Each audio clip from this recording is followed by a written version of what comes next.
You use it. It's long before that. Ready to start? Yep, yeah, I got that. Call the meeting to order at 5:01. Get right into it. The first agenda item is cell tower. So we had a couple of letters from folks that were added that came in your packets, and also I sent a couple this afternoon that came in. I'd like to use the time tonight to get to the place where we're gonna form an opinion of the board. Which will help us sort of figure out where we're gonna go and help me with next steps as far as research and what our next steps should be. So I guess I'll go first, just for fun. I think you know that, obviously, It may be the biggest check I've ever written. a member of the fire department, and so the public safety and emergency communications piece is important. And after reading and rereading a lot of old letters, talking to multiple different from Haynes. people over the last couple of weeks, we need, it's a balance, it's truly a balance.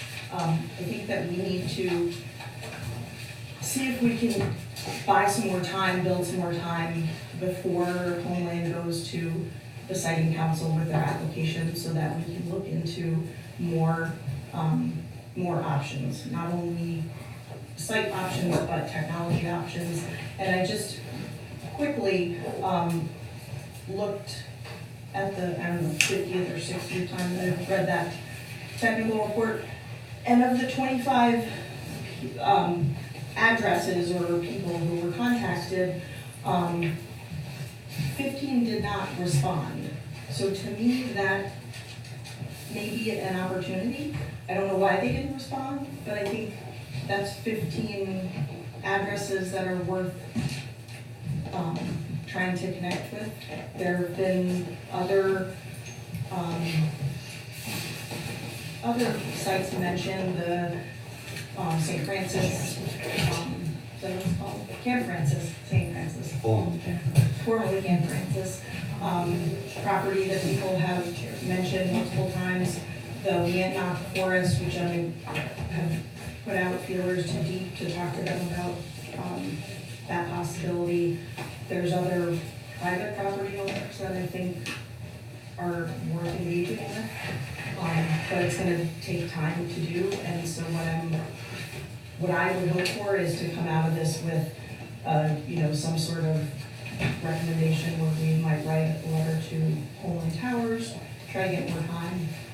But I think we need to explore other possibilities and other options.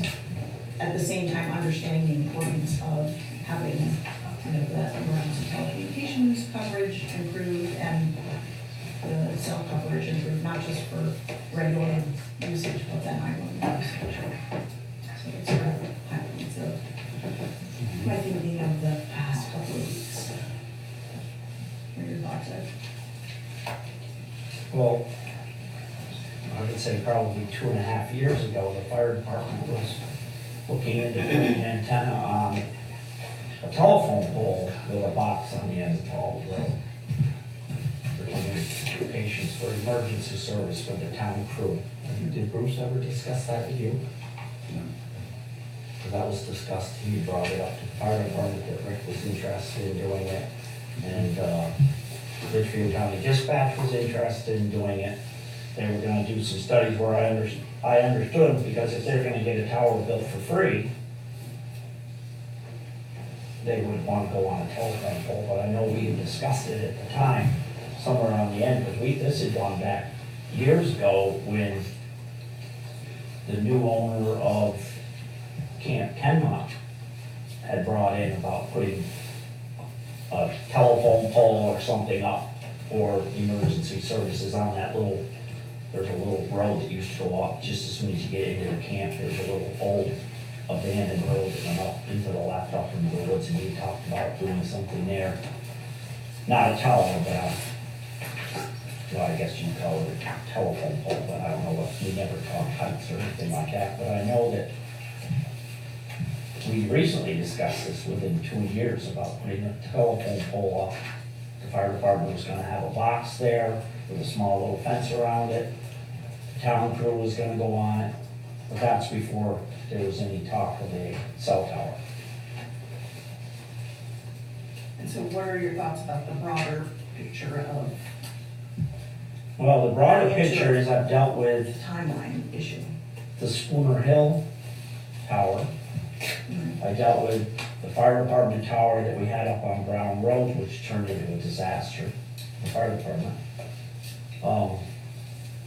I found that with a cell tower, and once you have emergency services saying they'll go on it, they basically do what they want. So I think we need to have a meeting back with them again, rather than just us sitting and discussing it, and see what their options are gonna be. Because I found that usually when they found a property, they're going for that property. And I think the DuBray property kind of threw a ringer into it by having 2 properties offered. They were gonna go with Bald Hill, but then I found out that there was a problem with a microwave, which I could be, this was just hearsay, a microwave unit that they were looking into reaching to Mohawk did not reach from Bald Hill, but it did from the DuBray property. And that's why it sparked their real interest in, because it would probably open up more for their communications for rental use and stuff like that by using a microwave or whatever they were proposing, but this is just hearsay. Right. I haven't heard anything. But I know this tower has been being looked at in town for almost 3 years, 3.5 years. And I think they were just waiting for the need and probably the funding, you know, to get enough demand to make it worth their while. They don't usually do something if they're not gonna make any money off of it. But for us, the 3 to kind of sit here and talk about it without them being here to say, no, we're not gonna consider any other options, it's kind of almost like a waste of time. Well, we haven't discussed it No, I at a know. meeting Right. to have an opinion, to come out with an opinion of the board, and I think it's time for us to do that. That's sort of what this discussion is for. Yeah.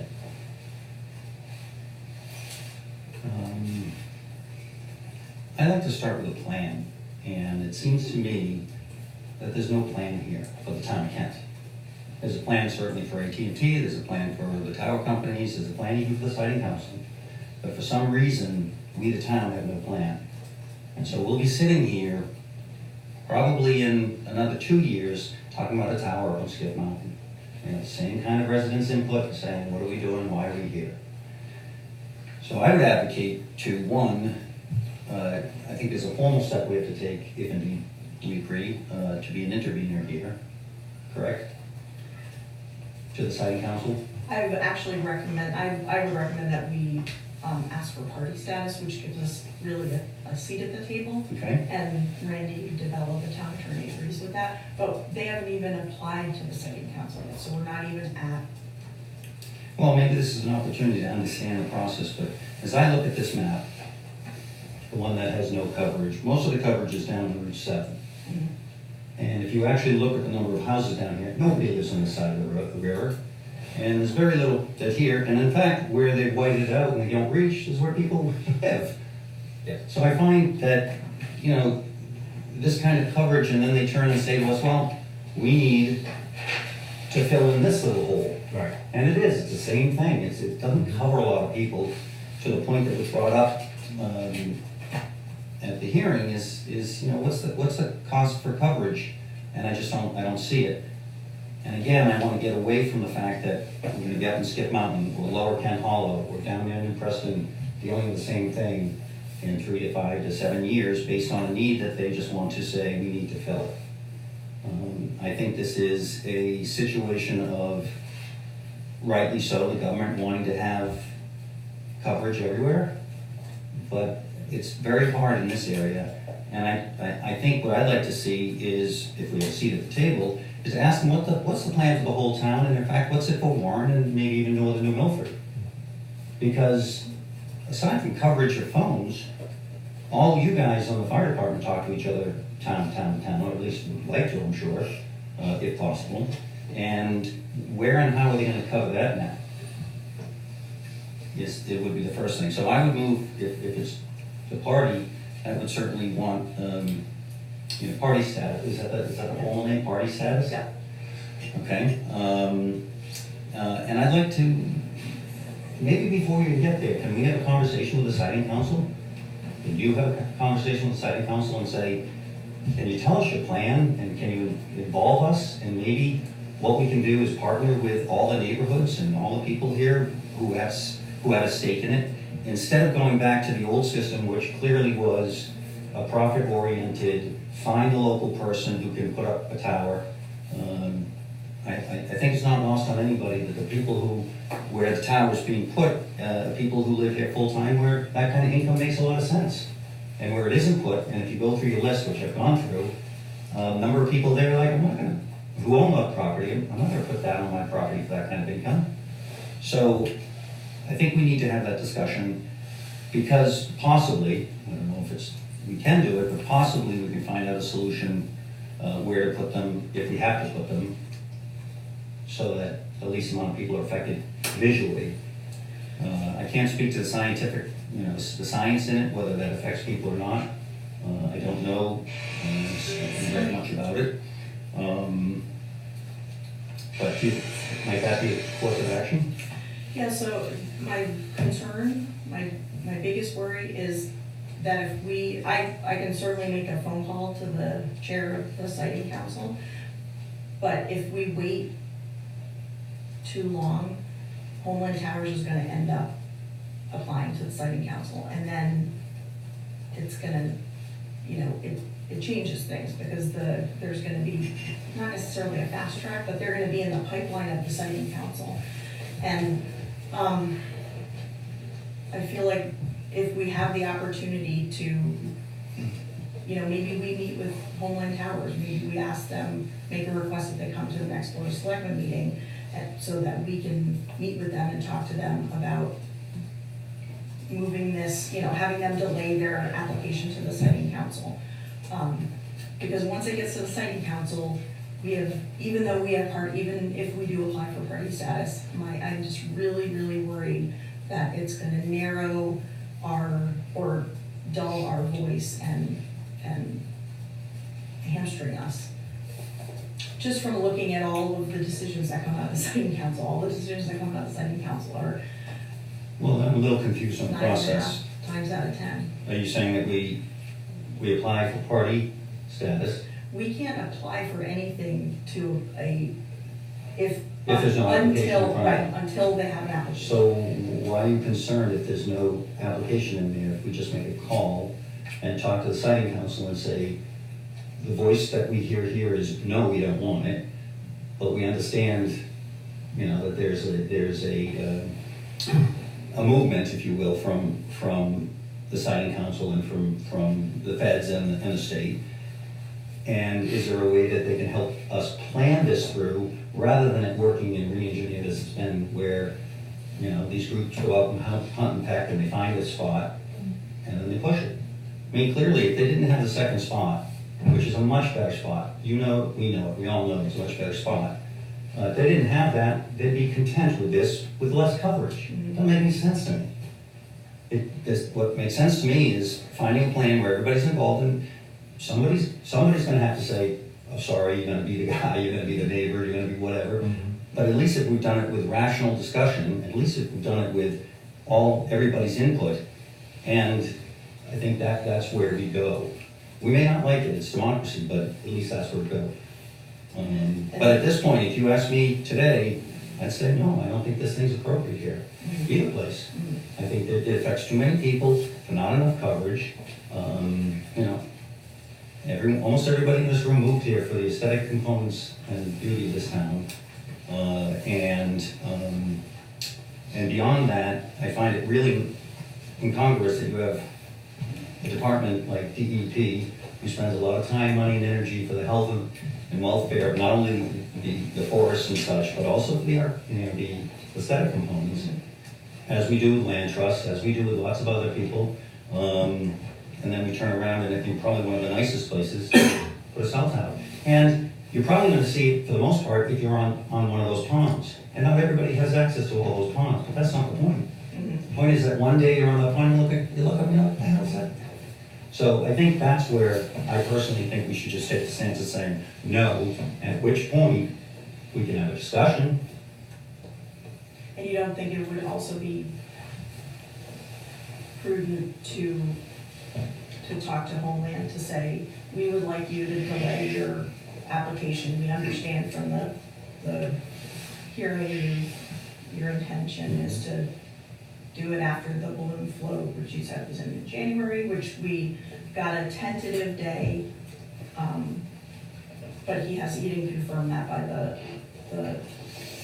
time that I walked into the meeting. So we don't have a date yet, but it looks like it may be the second weekend. But to ask them to delay their application, because it would put off the sort of that trigger. Once they apply, in my mind, reading the statute, that's a big trigger of things are gonna start to move and we're gonna have less leverage and less sort of voice and less influence to try to find alternatives and find a better solution for our town.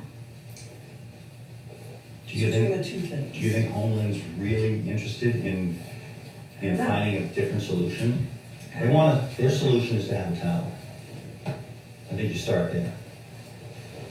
And their solution is to go through the old system, which is pick 2 sites, throw it in front of the council and see which one sticks. Engaging with them personally, for as professional as AT&T is, supposedly, and these guys, they insulted me with their presentation. It wasn't ready, it couldn't be seen, no one understood it. And you had people in the back saying, could you explain that line, please? It doesn't make any sense to me then. It's just, I don't think they're not in the business of trying to help us negotiate. We need to help ourselves negotiate.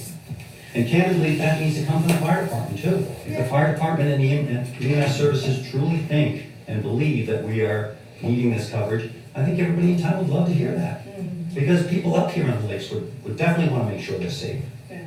Yeah. I'm not sure. I spoke with first selectman in a town south of here, and they were able to negotiate with the company, and they were able to. There was give and take. At the end of the day, they were able to get some hardware from the company, and so they did. There was leverage that they had there, and I guess I just. Well, leverage to get something is fine, but ultimately, it's better to have nothing there. Sure. For me, I'm not speaking for you two, but. And I would like to know why they chose those 2 sites for the small amount of coverage they're gonna gain from them. Whether it's that microwave going somewhere else for different use that has nothing to do really with self-use. Versus like over by my house, or Correct. back up. Why the they, road, and they or even the admitted fence that they got better coverage from this other site than the Fall Hill Road site. I'll take a stab at that. The reason is because the opportunity was there. It fits the bill. If you would ask these guys in Homeland where Kent, Connecticut was, 5 years ago, they wouldn't know really. I think it's because it fits the need under the mandate that they're required to build that FirstNet program for the feds. And it must mean something in the future for them also. Yeah, but I think, let's be realistic, there are going to be towers Correct. all over here, unless there is some new breakthrough. Right. And all I'm saying is, if there are going to be new towers, and I think that's what the people in the neighborhoods are saying, let us have a say. Don't just come into our neighborhood and say, oh, we bought something.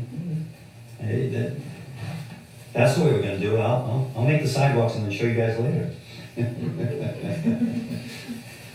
So I think that I don't know what the methodology is and the process is, but I think to get some sort of theory or philosophy or idea or understanding from the state through the siting council, I think would be the appropriate way. Because they have to have a plan.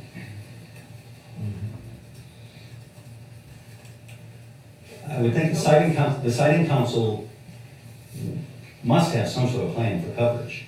They've already identified places that need filling. Are they demanding that I know when they laid cable, what was it, they said 75% of the cable. So each town got cable, and I said, No, there's even regular. Originally when they laid Yeah. cable, it was like, because we were such an outlier Right. and we weren't really worth that much, Right. the state negotiated with the cable companies, and I believe they said, okay, you gotta do 75% of the coverage. So places in Sharon, for instance, from the gas station up to halfway up Route 4 don't have any coverage, no cable. Yeah. Never have it, never will. Yeah. And so there was a plan, and I think, talking about leverage I'd like to see is to have a voice at the table. I agree with that. And a voice at the table that says, we want to know the whole plan for the town of Kent. And I would also like state property put in there to be considered. Because I know, I've been on a number of these hills, they've got good coverage. Right. Down the Route 7 corridor, the biggest hole, if you really want to cover more people, they should be putting a tower up north on Route 7. That would be the biggest, that's all I see. We already went through that once. What do you The mean? town owned a small piece of property up in the end. Up on Dugan Road, yeah. That's correct. But, if you don't know it, but there's one up at the end of Sharon, all the way off of Burr Road. Yep. And you hardly see it. Yep. You can see it now when you look back when you had to go up. Right. There's a tree that sits, there's a cell tower tree that sits north on Route 7 above the West Cornwall Bridge. Yeah. Little road goes up, nice little thing, you don't see it. And I know that's not covering a lot of people because there's not out there. Right now, it's so steep. So, again, I don't know what the steps are, but I would urge that we take the party status, that we make sure we're there from the beginning, but prior to, maybe have a conversation with the siting council. I think that would be more productive than talking to Homeland, who's just gonna say, you can ask them to delay, they'd be nice enough to do that, I think that'd be great. And they might say they will and they don't. I don't know their processes, but, and I think at that point, you were mentioning delaying, so we find technology and maybe other homeowners. I don't believe anybody on that list, I may be wrong, but anybody on that, of those 25 people that contacted, really have an interest in putting a tower up on their property. That's just a guess, but I think it's a pretty good guess. And even as Ray said at the meeting, he's like, well, if anyone wants to do it, just call me. Right, I don't think and that's that would gonna be happen. how we would go about it, that would be, hey, give me a ring. It would be a- Do you guys happen to know what the fire department's needs are? Aside from just tagging on any tower that we can? Well, originally, when we talked about putting the telephone pole up there, there are a bunch of dead spots going out through Kenmont, out through that area, going the other way south. Up behind North Spectacle Lake? Yeah, both lakes actually, when they're working in that area. But But once you start to increase in elevation, that's gonna be it. So That's where it's gonna end. what's the fire department, what has been the fire department's plan? Not having known that there'd be towers coming. Has there been? there wasn't one, because we're not going back. It's Litchfield County Dispatch's job to find better Their sites. job. But when they build so many, they get so much money to go on a tower somewhere. You know what I'm saying? I'm sure they get So- it, they probably get it for gratis. Right, but what I'm saying is that they don't show enough need, they're not gonna build a huge tower themselves. Well, they don't have the funds for it. That's correct. That's the thing. In the old days, they used to get the funds and they used to negotiate deals. But as far as the But there fire are no department, privately owned towers or fire department towers. No. There was one behind Sylvia Sodervall's house. that's correct, That's gone now. that's correct. And there was talk about putting a repeater Up. antenna up. On the end of Ball Road. Right. And, So that's what he's Well, talking no, about. on. and there was another one on, Oh, heck. I'm a resident in that Right. area. Bill Arnold, I believe. Yeah. But those, But that So was on that's- Young's Barn. right, and that's sort of, that's to follow the repeater model, where we're patching together little pieces and parts for our local talk around channel during during an incident. Yeah, I mean, all I'm saying is that if the fire department had gotten together and said, we need coverage, and ideally, this is what we would love to have, and we'd like to have it by 2025, knowing that nobody wants cell towers in town. If you went from there, then at least we would have that data and understand it, and say, okay, well, and then if a tower pops up, or you talk to the siting council and they feel that there really is a need for cell phone coverage, then we have the discussion with the area and the neighborhood that comes in. Again, if anything that sort of rubs me the wrong way, it's the fact that this process has grown, I get it, organically, out of somebody saying, we need a tower, hey, would you allow us to put on your property, we'll give you some funds, and that's sort of how it snowballed, but this is a utility now, the way I see it. And if it's a utility, we ought to all at least have some sort of conversation about it.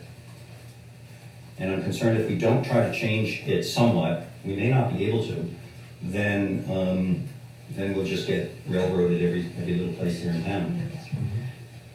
So do you think there's an opportunity to go back to the fire department and ask them to have some sort of planning mode where they talk with LCD to solve their emergency telecommunications? I know what LCD's gonna say. They're gonna say, put up towers and then we can get on them and you guys can get on with us, right? Well, That's- from a big picture standpoint, but there are ways through the DAS antennas that they could, string together some repeater antennas. And that's what they were And gonna have- do at the end of Ball Road with the But telephone there's pole. been no, there was no work group formed in the fire department to say, how can we, without putting up another cell tower, without putting up a big monopole, how can we, the fire department, improve our emergency telecommunications? That is radio, portable radio, and handheld radio. Yeah, I mean, I think that'd be great if you, however you could coordinate it. I think it's a separate issue, because clearly what Stan talked about down in Sherman was just that. Was we separated out the communications of telephone Right. versus communications of, or cell, thank you, versus radio. Emergency, yeah. Out in public. And I think that's smart to do. One, I would urge the fire department and LCD or whomever together to do that. But I think it's completely different and really should be kept separate, because it's kind of like the loss leader that they do. They come out and they say, oh, well, we're gonna give you 3 emergency services. It's like, great, it's like, going down to AT&T and they throw in a cell phone case. It's not what's germane. What's germane is the fact that they're going to put something very large in an area that is arguably one of the most beautiful places in the county. And while it will only affect a few people around it, and only a few people driving through, is not the point. I mean, it's never going to, any cell towers, never, the numbers for coverage are never gonna be remarkable to anybody, because there's no population density and there's no,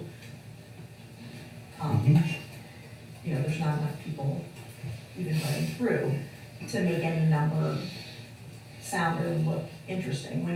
I think one of the Richards Road says that they would be able to service 1,000 people, and that's not a lot of people, but there's only 2,900 people in the town, so Yeah, but keep in mind, I believe that 1,100 people also include people over here in the Lake Ormond area.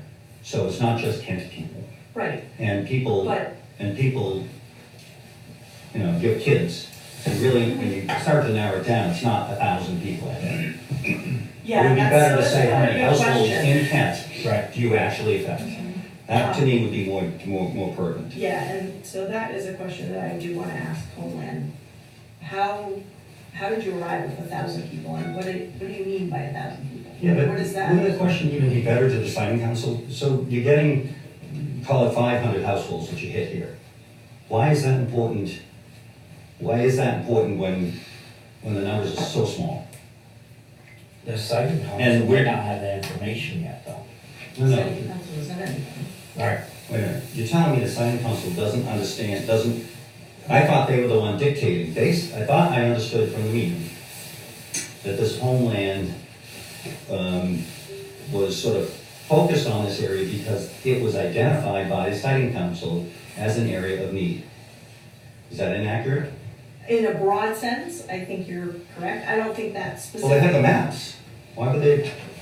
I don't know if the siting council is looking at the level of detail to say that geography with a circle around it, that's around Richards Road and that's around Baldwin Road is where we're looking. I think they look at, we want to get coverage in the entire state, and the northwest corner is a corner of the state that needs coverage because there's no population density there, and cell towers haven't been focused down up there because there's not enough people. So we need, FirstNet is looking to get their 99% coverage to meet the federal contract, so there's gonna be 5 towers up in that corner somewhere, and then Homeland drills down further with AT&T.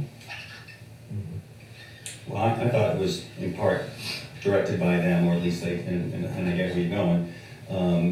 It's got a state road running through it, so I think that's why it sort of pushes buttons maybe. Yeah, versus like. But if that's really the siting council's philosophy, is that somewhere up in the northwest corner of Connecticut we need cell coverage, that's all the more reason to talk to them about their damn philosophy, because it doesn't make any sense to me. It's like, oh, yeah, it's just up in that area, we need to have it covered. Well, it's a little different than down on 95, or down in a Haven. Right, because there's. Where you can pinpoint specifically a neighborhood that's like in need of it, but. Right, where there's 50,000 people. Or even that, they want 100% coverage here. And that's why I agree with you. The spots they picked is not really covering a whole lot. Why don't, unless they're really claiming that that's the majority of the mass people that they're done. No, I get it. They send out the letters to 30 people. Yep. You get 3 that respond, and 1 that says yeah. That's basic sales right there. Yep. So the only reason they picked that Bald Hill is because that was available, and it suited, I'm sure they probably do it by obviously they do it by a topographical perspective, and then they look at radius and, so can we do that concurrently, Gene? Can you call the state and see if they actually are more along your lines, or more on my lines, where they actually have Kent mapped out in what they want? Yep. And then ask them, is there any process in which we can rejigger this such that we find out what and how and why we have to cover areas? But at the same time, do not lose, that opportunity to be ready to be a party, because I think we need to be there as soon as they apply. And also call Homeland and say, hey, would you give us more time, because we're looking at alternative sites, we're looking at sort of Emergency services. emergency services. So I think it's important that we make a motion about that party status decision. So, I will make that motion. The town of Kent should be represented at the siting council in party status, if that's the phraseology. I'll second that. Any further discussion? All those in favor? Aye. Thank you. Okay, so that's that, but you will follow up Yep. with Homeland, and you will follow up with the siting council. And I think you can go, if you can, to our state representatives and our, district representative, as far and high up you can get, to talk to people as to really what is the plan? What is the plan? And can we be involved in that plan and have a voice in that plan? Recognizing all the while that this is something that is important to everybody. But I think it has to be made publicly. Are you taking questions from the Moving along. Can affordable housing rent request. So I have a, Is there a point of order? it's a special meeting and there's no public comment on the agenda. And I'm not sure from a Robert's rules standpoint. Point of order for, Can you do to address some of the points that may clarify your situation that you're not aware of? Darlene, I hate to call on you, I'm just asking from a Robert's rules standpoint. Public comment is a decision of the board, so therefore if you'd like to accept public comment, that's within the order of the meeting. At a point of order, anyone can make a point of order, it doesn't have to be the board. It does not. I make a motion to accept comments on this meeting. And second. I'm gonna have you on public comments.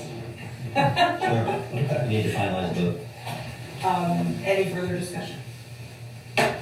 All those in favor? Aye. Mitch, Joyce, you good?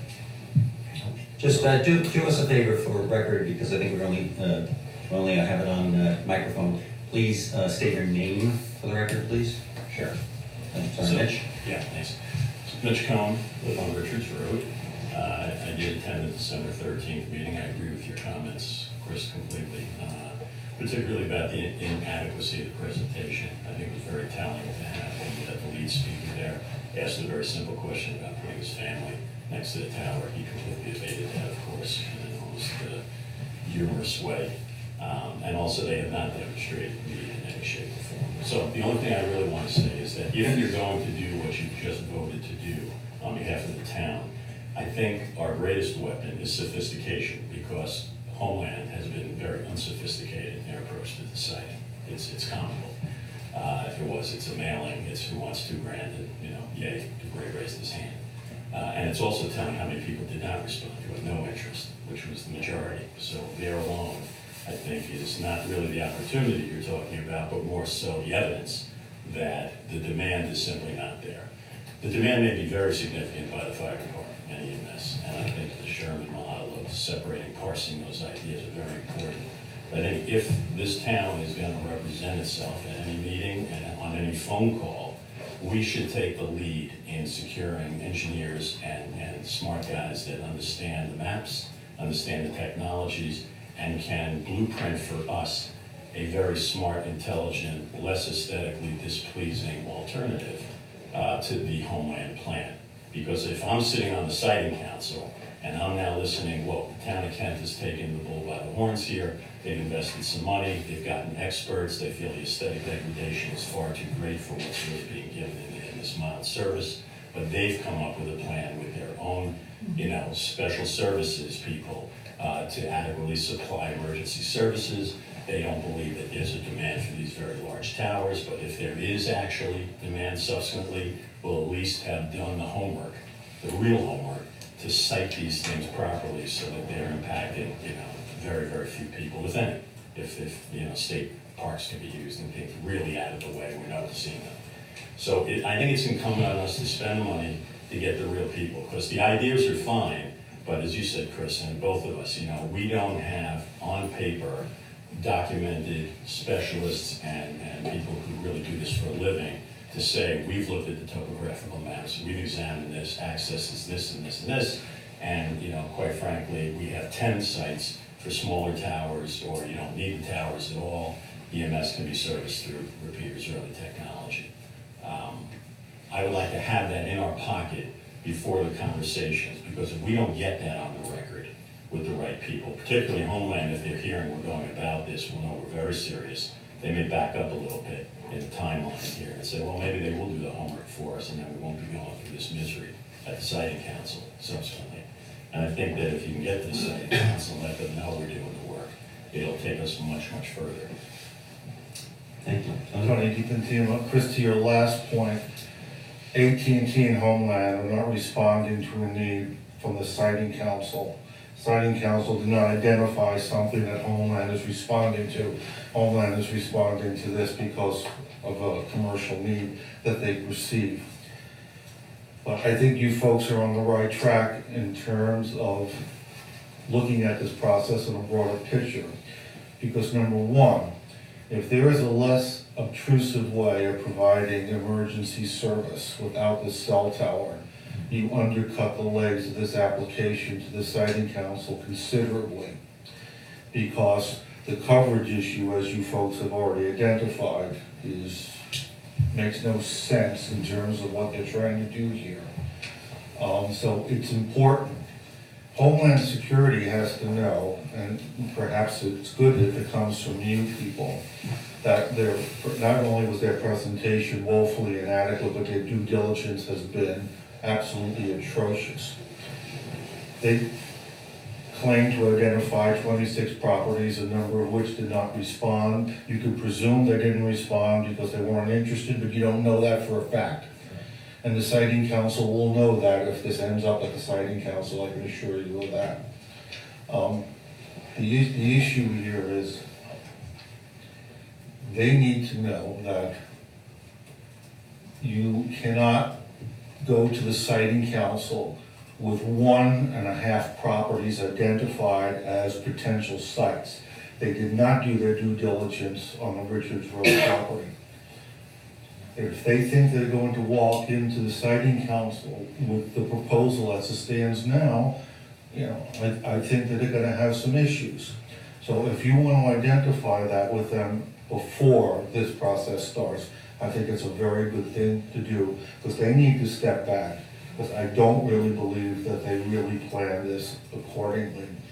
And again, if the emergency service component is not a part of this, then that changes the equations considerably. And I agree with you on that 100%, but I'm wondering if the cart was the other way around. There were people already looking at putting emergency services on a telephone pole up there a couple of years ago, and I wonder if they jumped in and figured, man, maybe we could put a tower up. Look, I signed a lease with Atwood in 2012, and I haven't done anything with it for 8 years. Right. Right. Okay. Kathy? I'm Catherine Friday, I'm also on Richards Road. I just wanted to mention that I thank you very much for bringing up the idea of creating a plan. And I think Kent is the one that should do it because it's up for us now. But I spoke with a number of land trusts, just a couple, but also the Northwest Hills COG. And they're all on the track of trying to develop this plan. So that's kind of in the buzz.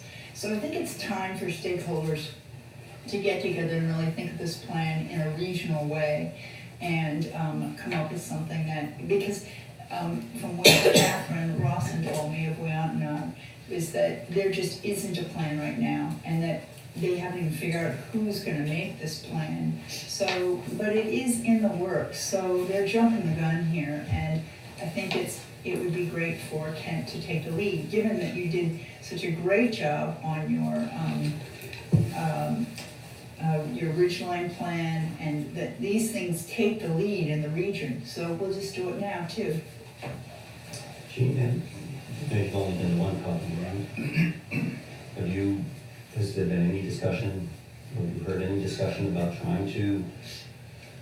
No, but I just wrote down to ask, because our WIPCOG meeting in another week. Maybe we should put that on. I'm gonna ask to be put on the agenda. That would be great. Bonnie? Hi, Bonnie Bevins. I just want to say Ray called me, and so I agree with everybody that's saying that let's do a plan, and I think we should work together, do a plan, because Ray was saying it's not going to be the first tower.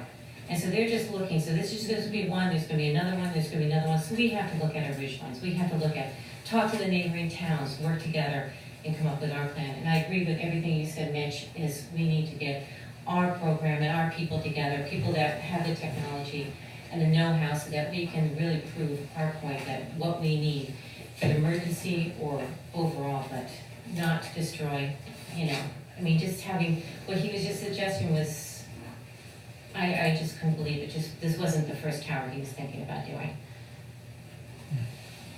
I'm Todd Powell, so just very quickly, a few things. So, this question about timing, I mean, do we have a point to make that, look, the application for the Richards Road site wasn't robust enough to actually start the 90-day clock for that site?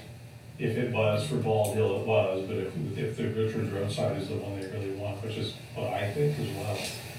I mean, again, it's a question for the town attorney, I think, of whether or not that application was good enough to start the 90-day clock with the town before they can actually put it into the siting council. It's just, I don't know the answer. That's a good sense. It might be a Yeah, so it's- procedural. In the statute, it's not actually, they don't term it as an application, they term it as an initial consultation with the municipality. So that technical report is their initial application, but I have asked that question to the attorney. Did that technical report that they sent to us on October 16th, did that suffice as to start that 90-day clock? I haven't heard back from them yet. And then secondly, the tower that was defeated in Gaithersville, there was a bit in that decision where they said, the siting council actually denied the tower there, and they said, look, small, even though generally the idea is there should be fewer towers, and I guess that means bigger towers, maybe for this part of the world, smaller towers and more towers is a better solution. I don't know how they managed to win in Gaithersville, but they ended up with just putting a whip antenna up, which it sounds like maybe is what you're talking about. Right, but that's only emergency services. No, I understand, but I'm just saying that, so there is a siting council decision that we can point to that says, look, for the northwest corner, it's a different kettle of fish. Oh, and then thirdly, I think everybody knows that there's supposed to be more environmental representatives on the siting council. They're not there right now, which is a governor issue. I don't know whether we've got any ability anybody has to call the governor's office and say, you know, I think anybody in this room has the ability to call. And I I would mean, it encourage listens to- anybody in this yeah, room yes, yeah. to call and say, the siting council by statute is supposed to have this representation, and they haven't, and from what I hear, it's been a while since they've had some of that representation. But we're making those efforts as well. At your COG meetings, do you have representation from the district and from, The district meeting. well, from Maria Horn, from Yeah. John Hayes, they actually come? Yeah, legislators. And have they taken a position on this? Have they thought about, to Catherine's point, the more global or the more sort of regional perspective as to where and how we're gonna do this? It wasn't on the agenda for the meeting that I was at, specifically I cell towers. I would urge us to get a position from them. We're taking a position. Yeah. Yeah. They ought to take a position, and because while, you know, while we can make noise, if you have more towns making noise, and we're saying, we're actually gonna plan this, that's when people start saying, oh, that corner's starting to talk again, you know? I just think it's important to do that. To Mitch's point, I think after your discussion with the siting council and even Homeland, to just maybe make the points that Tony's talking about, if we buy time, it would be good to send this to somebody to give us a perspective. I don't know who that somebody is, but if you could find that out, I think that would be important. Somebody that would say, yeah, it might be 1,000 people, but it's only, 500 real people with phones. And because it's actually, and maybe this is an argument you can make to siting council or to whomever, we don't have any budgeted money to do this. We are coming into budget season, and we might be able to put money in there if the town elects to do so. And if that's the case, we would need time to be able to use that money, and that expenditure doesn't obviously occur until after July 1st. So, I don't know if that's, Hi, I'm John Paul Zulu from Oak Ridge. There is kind of three separate things going on here. The microwave over into Mohawk Mountain House. That's a real commercial value. There's a ton of commercial value in the 5G network for that. They're using the town for that. The other part of it is most of the phone service, emergency services by Wi-Fi, and most people that are in the coverage probably have microcells and have their own coverage on cell phones. There's no need for that. In terms of the emergency services, the town should fund that tower for the repeaters. They should be there. And then get AT&T's commercial interests out of here. Can you elaborate on that first point you made? I didn't understand So- how they leverage Mohawk. By having microwave link, Yeah. it increases the data capacity tremendously through the area. Okay. It's a network of how And that fast. microwave link would be through Mohawk, That's right. and it's not there presently, or it is.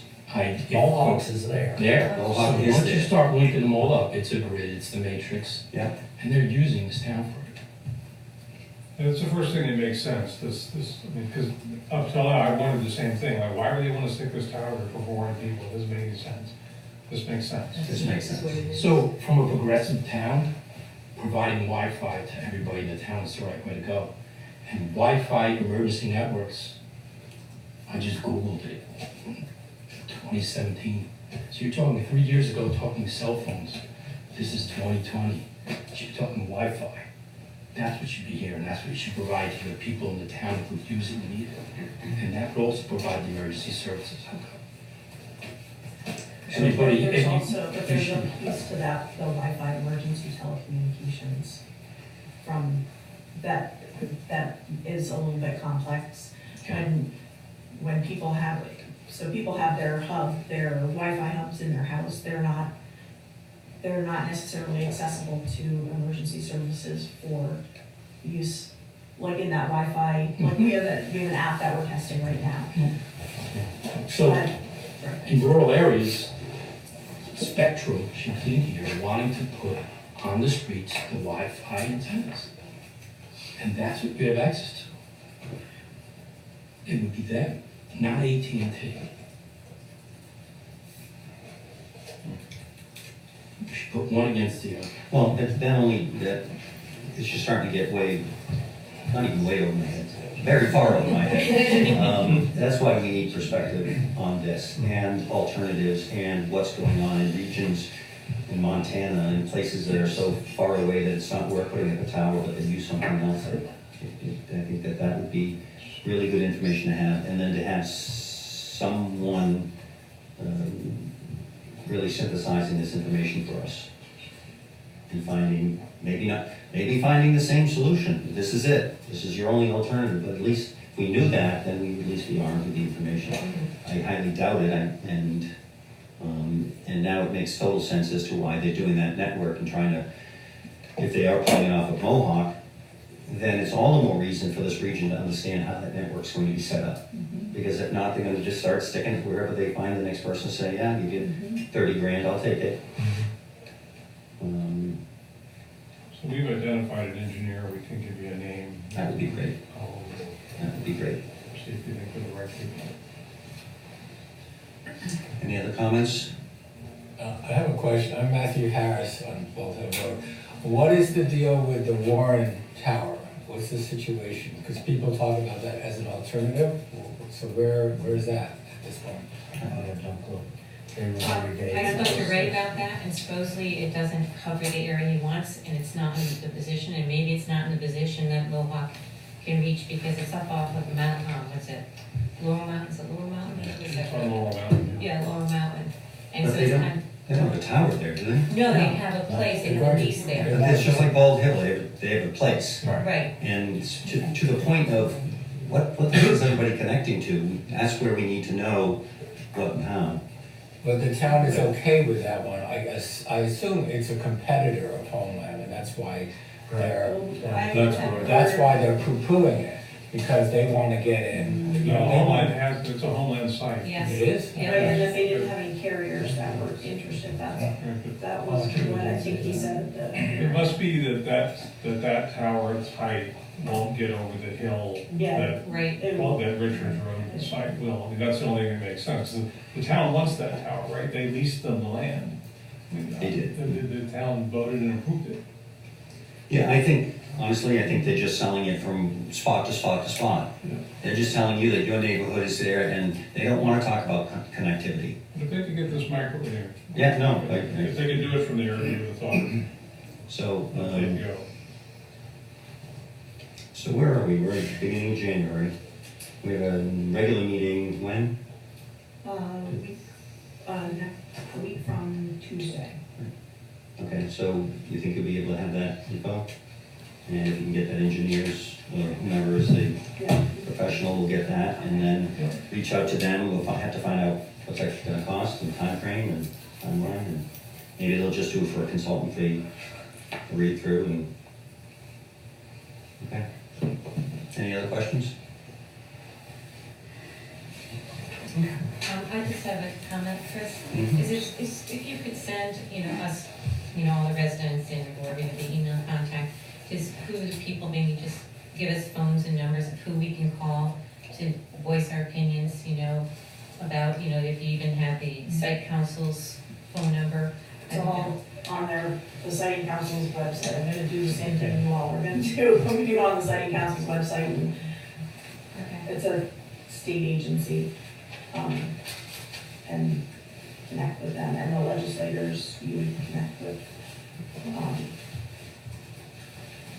Thank you.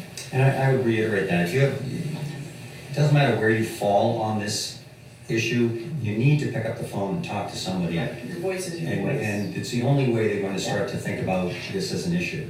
We don't have enough people up in this area that are really gonna make the difference, but when you start talking to people, you'll be able to get, again, whichever way you come down on this, I think that's what's important.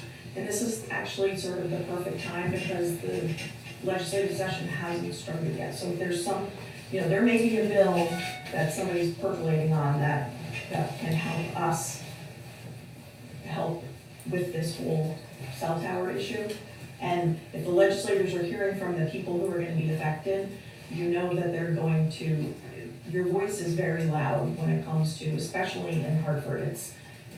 People don't think so, and I've spent 9.5 years trying to convince EMS providers that their voice is very loud. Truly know that it's important. Reach out to Maria, reach out to the governor, reach out to whomever you feel that you want your voice heard, but for sure.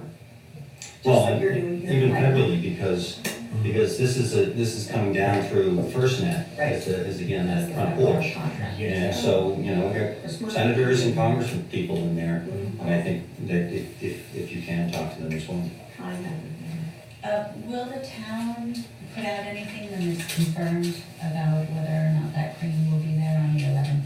Yes, so it'll be sent out over the constant contact. So if you go to the website and you sign up to receive the alerts, it will be on the homepage of the website. I'm sure that the journalists that are in the room will be communicating it out through the newspapers. So if you're not on the listserv, certainly sign up for that. It's not tomorrow, Saturday though. From what I've It heard might be. from, I'll give it a look. They Well, said it was maybe for that's the a 4th or conversation the you can have with 11th. Homeland, ask them when they're floating that, and get that out on a townwide yeah, blast. they're, We'll know. as of this morning, they were not, their tentative date was not this weekend, it was next weekend. As the Right. 11th. Yeah, is what- but that was what I knew as of when I walked in the room tonight. That it was tentative, it was not confirmed. So please, Lynn, make sure you put that, it is not confirmed. Thank you. So I'm telling you what I know as of when I walked in. But it will But be on the town's homepage. Yes. Thank you. And I'll also see if I can find if there ever was the plan, because the way they talked about it at one point for a tower, not a tower, an antenna for the town and an antenna for the fire department on one of the telephone poles at the ball head, because they talked about a box, buried utilities up there. So I'll see if I can find if there was really a plan for that or not, that they were proposing. And just one final thing on that email last year, I think if you can encourage really as many people to come out and see that balloon, because we could be here in 2 years. Board of Selectmen could be here in 2 years, hearing a whole nother neighborhood. And it would be really, I think, tragic if just 3 streets are represented when Right. I think we all agree this is a bigger issue than just 3 streets. Are they going to do both sites? Are they going to float a balloon and put the crane up on both sites? They already floated a balloon at the Ball Hill site in April. But there was no town, I mean, there was no notification. that I have they no floated. idea if there was a notification yet. I never saw They said that. there wasn't. He said they didn't have to. But didn't he say at the hearing that he, as a courtesy, and if the weather would permit, they would do a balloon at his Ball Hill? Right. With the wind conditions, as long as the wind conditions So were. we're gonna also do our own balloon flights, so there'll be plenty of balloons. Yeah. Don't worry. Celebration of balloons. Any other discussion on this point? Thank you all. Thank you. Anyone who would like to retire, please do so now, so that we don't hear any Thank you all. No problem.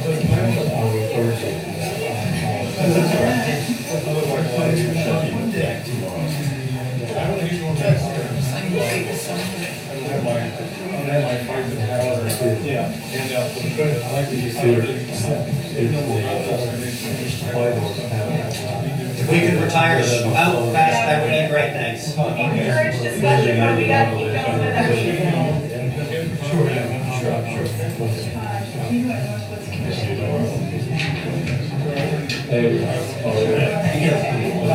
Downstairs,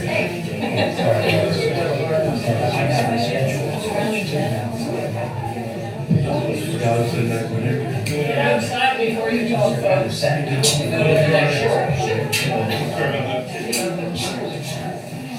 Thanks for your support. Thanks, guys. Mike is Howard.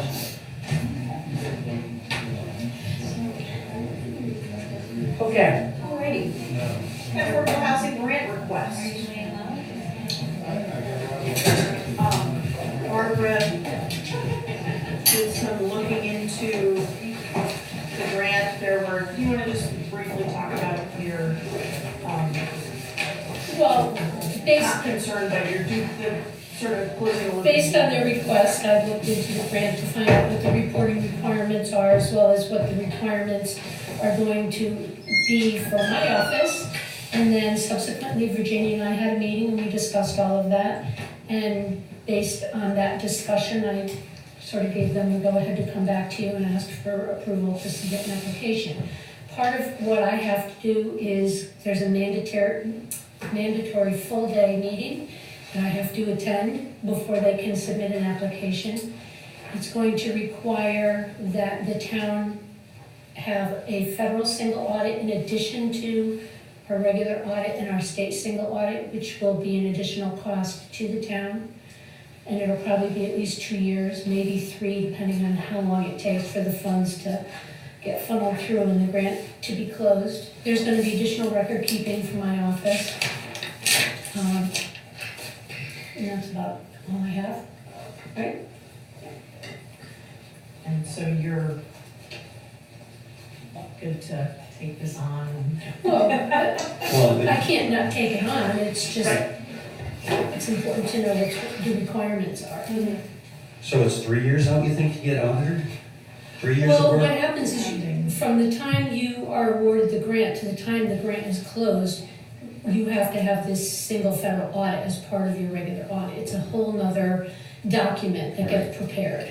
So if some of the projects not go out Yep. into a second or a third year? That's every year, Barbara? Yeah. Yeah. And the cost is probably gonna be somewhere between $1,500 and $2,000 a year for that.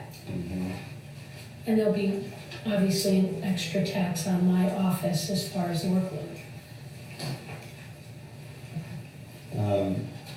But we've done this before, haven't we? Did we do this grant before?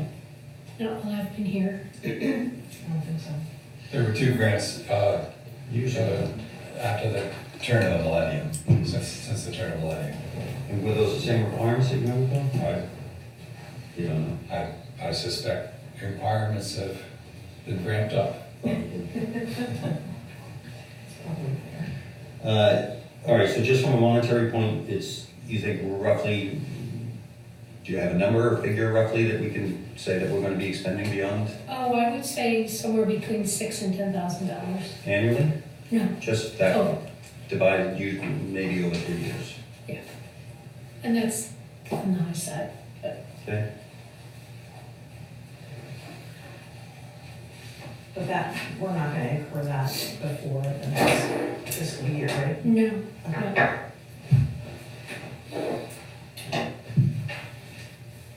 Any questions? No, we just have to build that into the budget then, yes, going forward. Once they apply for it and once they get accepted, then we'll have a better I'll idea. better understand. Okay. And can they use the grant money to pay this 6,000 to 10,000? They can't, correct?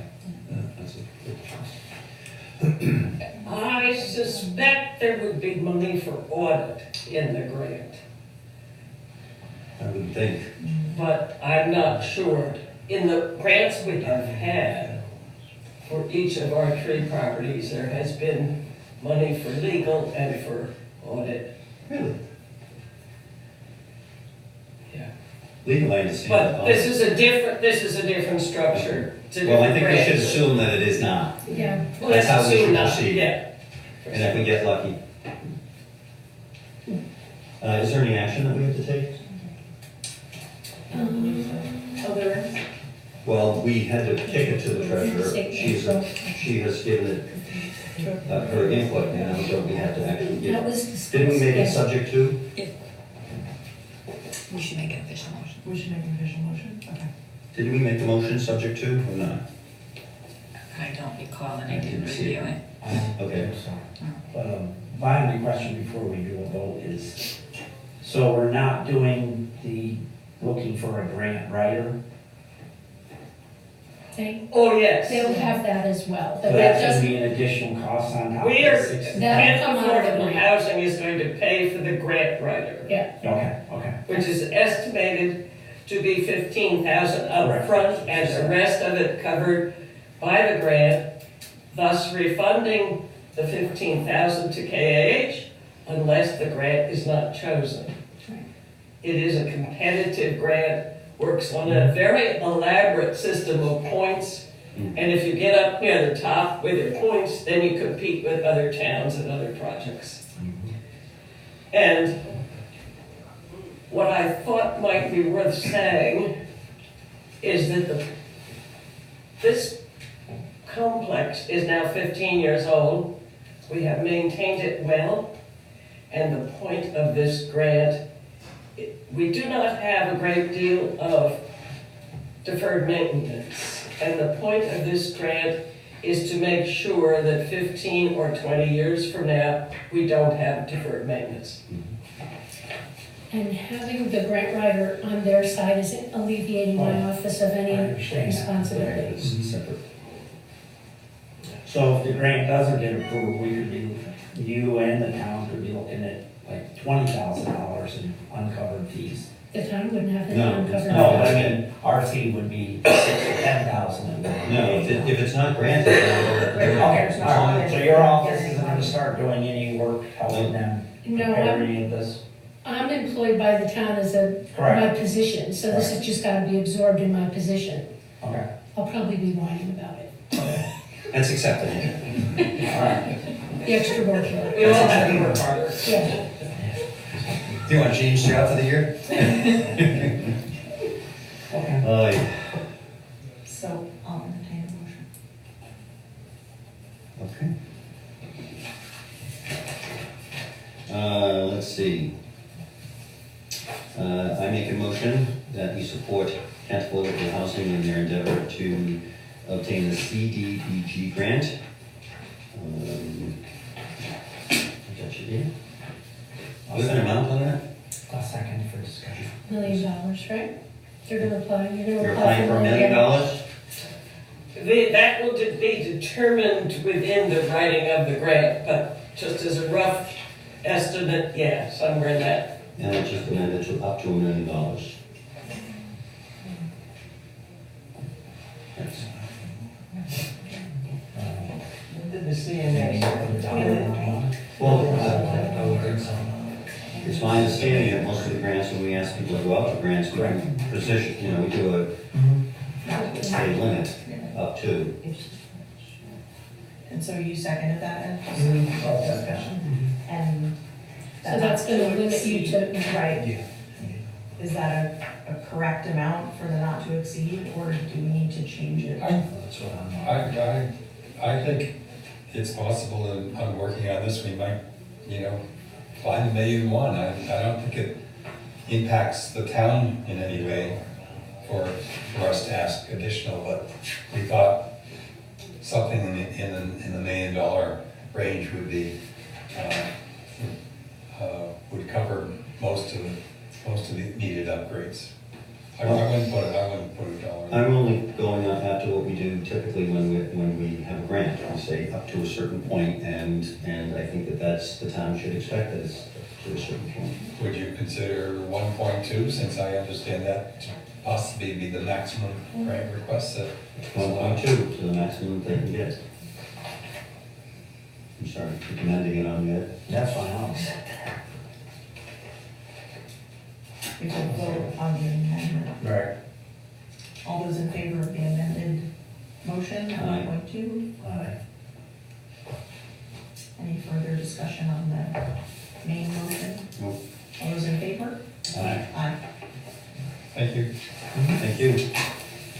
Again, if you wish to retire. We're expecting occupancy at phase 3 of Stewart Farm anytime after the 1st of March. And that, by the way, is a 1.34. I don't know, $1 million project. I just wrote a $250,000 check to the contractor today. I think it's the biggest check I've ever written in my life. You need a bigger check.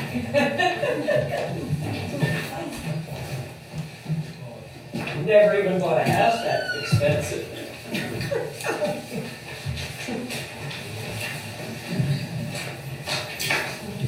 I thank you. We'll make you proud. Thank you.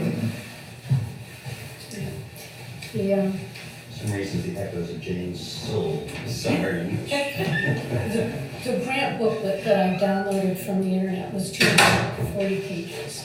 240 that deals with this grant, so. Well, I'm starting my writing early. For that many pages, you deserve to. That's right. And cheese. That's it. Treasurer's report. Well, I don't have my typical report, only because this isn't your regular meeting, so I really am only here to say the information that I said already about the village housing and to update you on the extension request for the streetscape grant. Originally, the extension request was submitted in October, and then right after, and it was submitted before the information was finalized about having a town hearing and adjourning to a referendum. So the information that was submitted with that extension request was incorrect. And then when I went to follow up with the person in early December, he said, well, I'm waiting for the results of your referendum. And I went, oh. Okay. So I updated him quickly and submitted new information and heard back from him last week, said the timeline looks good, the information looks good, and he just asked me for the original documents, so those have been provided. The timeline that I provided to him was that the grant funds, we asked for a 1-year extension, that the grant funds would be expended within this 2020 calendar year. And we've asked for a revised budget to take the allocations of the different pieces of the grant funding and just put it all into construction, because I'm sure we can spend the whole $500,000 on construction. Yes. And get that submitted and reimbursed before the grant expires, which is what he said is the requirement of this particular grant. We can't just spend the money and then submit the information. We have to spend the money, submit the request, and get the money back before the grant expires. Before it expires, got it. Right. But I took my timeline and I went over it with Rick Osborne and made sure that it was realistic, and he felt that it was. So I think we're in pretty good shape. And can it be the first 500 spent? It can, but it has to be all in construction, so. Yeah, no, I know, but it could And be. engineering, Yeah. we're spending money. So that's the update there. And did you get any indication from, it's Dominic, right? Yep. When we might hear back, or? Well, based on the email that he gave me that said that he thought the information was fine and he just wanted the hard documents, I'm sure we'll Yeah, hear that in a sounds- couple of weeks. It'll be okay. Typically in the past, the budget process required the Board of Selectmen to agree on some sort of a position, and there, a little letter would get typed up and be sent to all the different departments with their budget worksheets. But just because of the changeover in the administration, that didn't really happen, but I've already sent out the worksheets to the departments, told them I didn't know if a letter was gonna be forthcoming later, so that they could start working on their budget documents, get them back to me so I can start compiling the big budget document for you folks. So that's been done. Letters were sent out to all the grant recipients with the paperwork that was put into place last year, I think it was the year before. I've heard back from a few, gotten some information back, so that's all happening. There's a submission that has to happen every year, and it's part of the bond funding process. It's called the town's continuing disclosure obligations, so that happens every December, so I've taken care of that, and that's done. My clerk is away for 3.5 weeks, so now I'm covering all her work plus mine during this time of year. So, Can I back up on the bonds? Yes. So really, we have only one floating now still? well, we have one, yes, it's the refunding bond. And that is getting, when's that terminated? I want to say 2023, but I'm not positive, I don't have it in front of me. And then will we have anything else out there? Or we'll probably have whatever the streetscape. We don't At have that anything time. presently other than that. Well, oddly enough, all the debt service with the USDA is Yeah. still considered town debt. Got So it. we do have that. Got it. And that's part of that, what you have to The prepare for? continuing disclosure. Gotcha, okay. I'm just trying to understand what's on the There's a books. whole grouping of information that I have to update every year and provide it to bond counsel, and then he posts it on this website called MSRB, Municipal Securities Rulemaking Board. So that if somebody wanted to actually go buy our bonds, they would look up and see this information there. So that's what that is. Thank you for clarification. And when you have your regular meeting, I'll have more of a regular report for you with, where the budget stands and that sort of thing. But I just thought I'd show my face, just in case. Dashing back from Cornwall. Since we're on the topic, we'll move into the 5-year capital plan, which you all have.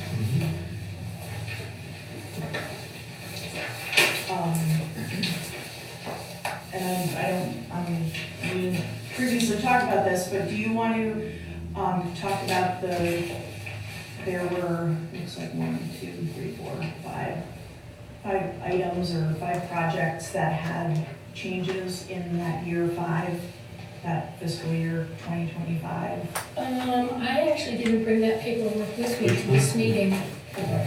I think Joyce provided you with all of that, right? Yeah. The changes, I mean, I have the changes, but I don't remember. Yeah, I gave them all the supporting documentation, all the requests. Like I said, I apologize. That's I'm not okay. trying to spray anything. I didn't know if you had any, comment or concern as our, fiscal. I can look real quick. Well, There was a. Rick is here, and he added $130,000, right, to the highway trucks. That wasn't in there. Oh, no, I'm looking at the Yeah. wrong way. He added He 5,000. added 5,000 to it. Sorry, I'm looking the wrong way. The 2 big ones are the, 2 items in the fire department. 100,000 Yeah. an apparatus and 100,000 for turnout gear. Looked like there was an increase of 100,000 to bridge number 16 replacement. And the addition of the tennis court project. So those were new, and again, and because I'm newbie to this process, I guess the Board of Finance does try to keep it roughly to $1 million-ish dollars. I think they have an unwritten philosophy. I don't know if I can opine on it, because I'm not really sure what it is, but they seem to have a target dollar amount that they try to get at. I don't know if I could say that's $1 million, but. No, I'd go as far as saying it's more like $800,000 This traditionally. fiscal year 2025, last year when it was approved, the total was $991,235. Okay. So now it's $1,662,35. So all the difference between that is everything that's been added on. Included. Yes, So that's sort of our starting point. And it has been, I believe, the tradition of the Board of Selectmen to let the Board of Finance do what they are in charge of doing, but it's still the obligation of this board to make sure that what is seen here, everyone's heard, and it makes sense. It doesn't mean to say that we load $3 million into it, but it does mean to say that, we have to really, there clearly are needs. Are the requests necessarily unreasonable, I guess? Yeah.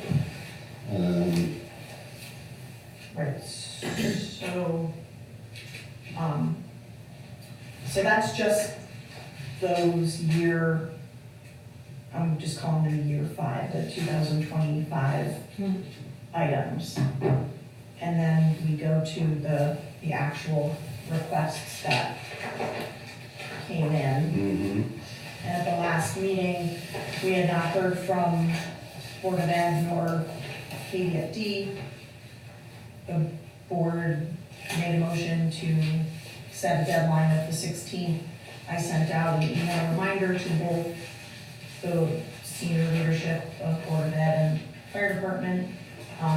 Board of Ed came back that they wouldn't be submitting any new capital requests in this budget year on December 5th. And on December 17th, that I think you guys all have copies for, Alan Gobble, the fire chief, contacted me that he had a printer problem and that could he come down and complete the requests, which is past the deadline. So, just I believe the motion was that if past the deadline, there would be no funding. Then I think we need to stick with our motion. Okay, and how do we, I feel bad for Joyce. So I'll just inform them. Yeah, I will be the heavy here because I think it was the one that brought it up, but I mean, you don't have to be. our people have to go through so many different things just to, nudge people. Right, and it's the same time Our every single responsibility to year. be a babysitter, and I understand they have needs. And it speaks to almost to me, it speaks to a bigger issue, which I don't, there's some things that I just don't understand well, and one of them is machinery. That's why I let my friends do it, and I stand behind.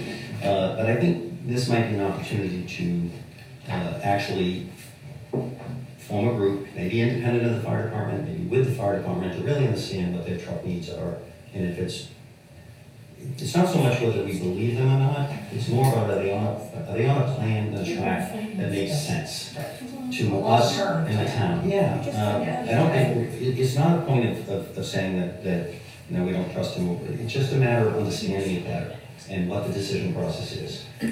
As members, I don't know what process you have internally that would be welcomed or not.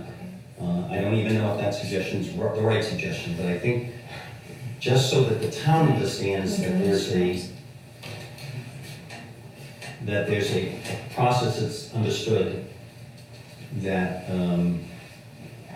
like checks and balances, especially as fire department the equipment changes, needs change, department members change, boards change. I think that might be appropriate. And I think just from, when you are in emergency services, you tend to gravitate towards reading about emergency services. And I know that Ed has read, and I've read, that the model for firefighting and the apparatus and the equipment is changing, and has changed over, multiple times over time. And I think it's important for us to understand holistically. Yeah, so I don't know what we can do or anything we do with it now, but Excuse me, point of information, the Board of Finance, there was a subcommittee and they did meet with the fire department. That's right. Don't know. And Chris was on that. I was on it, but we didn't meet specifically about trucks. So just to give a quick roundup, what we did was we talked about Finance. bigger capital needs, which is this. Yep. Then really the focus of our discussion with the fire department is really on their capital needs that we're not going to make this list. And also how to deal with their own budgeting when it comes time for requests. Because if you go back, it was for the grant, not the capital plan. Okay, sorry. I just know that, that there's been talk, when Alan presented one time, is like, well, maybe in the future we'll change to a different truck because we might need it, or it's evolved. Right. Again, I think we can take it slowly, we don't have to do it right now, but I think it might be something to consider. And maybe if you want to bring it back to the fire department and ask them, how do we do this? How do we achieve it? I'll go as far as also saying it's probably appropriate to do it with the town trucks. They're the two biggest expenditures, the trucks, well, aside from the bridges, the trucks for the departments. And maybe, Rick, you can get a group together, or somebody that we can have it so that we can explain, this is how it was done, this is the process, this is what we need. There has been criticism over time as to how we spend it on trucks, both municipally and fire department wise. To be able to have that backup, I think, might be appropriate for what it's worth.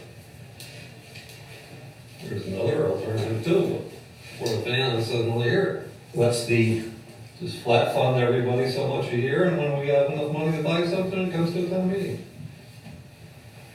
You mean take it out of the capital plan? Well, we still have a capital expenditure of so much a year for each department, but instead of going up and down every year.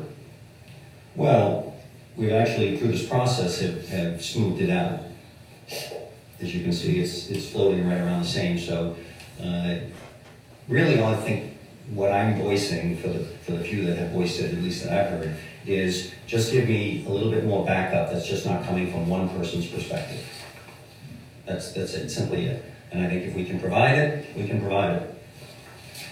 I don't think it's really much harm.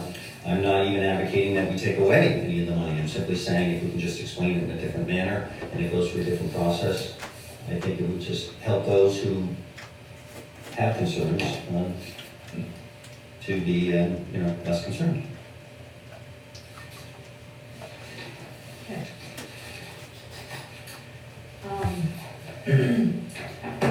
And again, because this is my first time, do we usually go through each request and make a motion on each request? No, We because just go through all the requests and then make one motion? You go through, make any recommended changes, and then make a motion to send it to the Board of Finance once you've agreed upon whatever you're comfortable sending to the Board of Finance.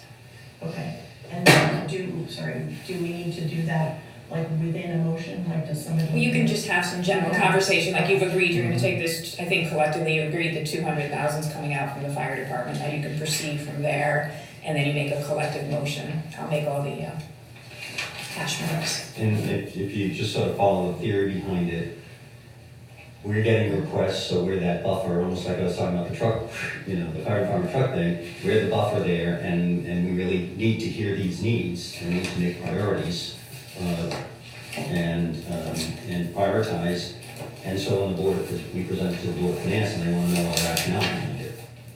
And so we have to back up whomever we are supporting and how we're supporting it. At which point they then take it to zoning for their approval as part of the plan, and then of course have to take it to the tax payers. Would, the board ever consider doing a day workshop and having people come in? And talk about their capital needs. It's been done, you know. It used to be done all the time. It's not at a meeting at, 7 o'clock, 6 o'clock at night, and invite them in and say, we really want to see. Give us your. We can do that after the fact, but the goal tonight No, is for no, you I to send it to Board of understand. Finance so it can make it to the town meeting. Correct. Because you have to approve the agenda and that's on it. Right. So, and they have done that in the past where we call the fire Correct. department. Correct. And they've actually done it at the Board of Finance level. They've Correct, asked people. labor boards call people. But I think that's good practice.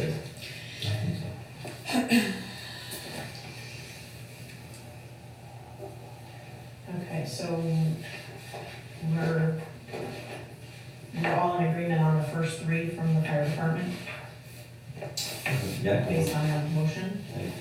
I think so. There's two, or three. There were two in. Oh, two in this- In the year 5 and then one in the, Okay. because they all, the Yeah. motion was that they had to get them in on time. Correct. But really, the only pertinent ones are the first two, So because those are the ones that fall in this year. This other one's kicked out to 2025, 27. 2027. 26, sorry, right? 7. Yeah. 27, thank you. So I think that's less important, in fact. There's that paperwork for next time. You could just move it to the other side of the line too. I'm sorry? You could move their 200,000 to the other side of the line, so Yeah, we it's could do just that. into next year. Right. Yeah, but when we started off the conversation, you had talked about the entity, You make you one. had, Yeah, you said, referring back to the motion that we made correct. to not accept any Correct. requests after the deadline of the 16th. And so those are, yes, correct.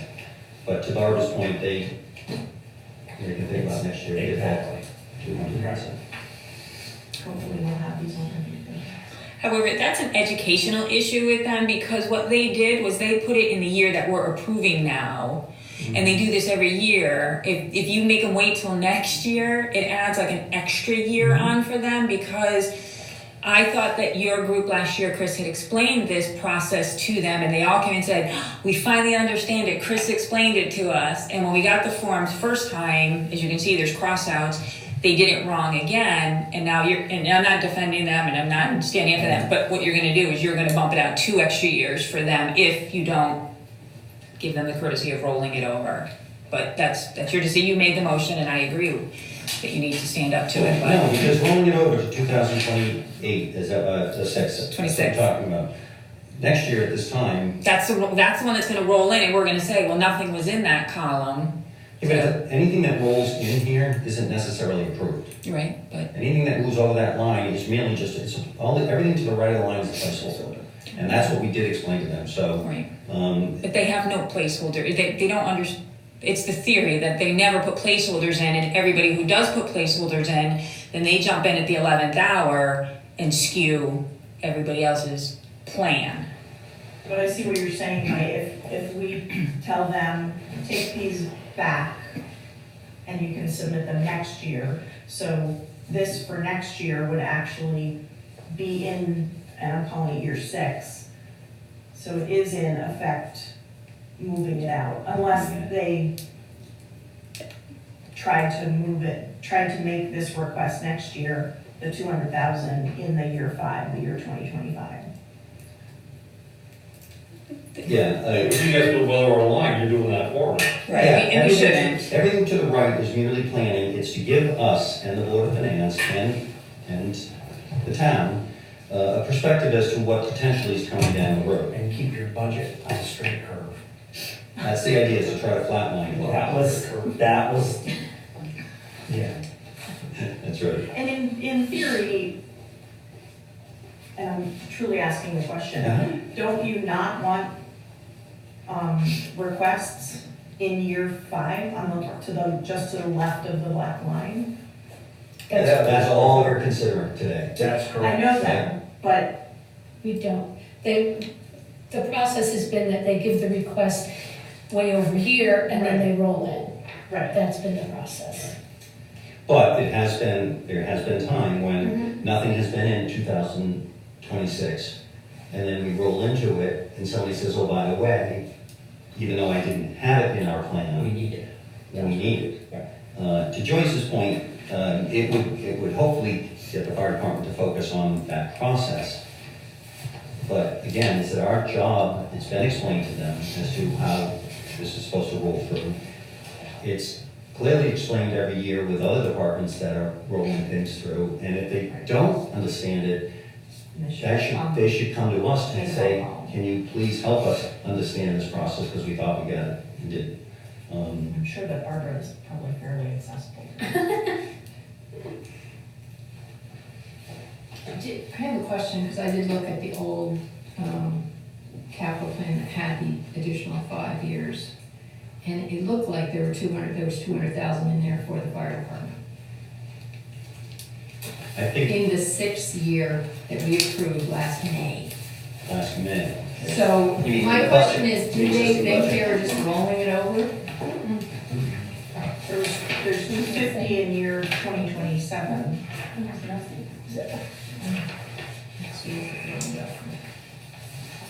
Sorry, I guess I looked at the wrong document. Yeah.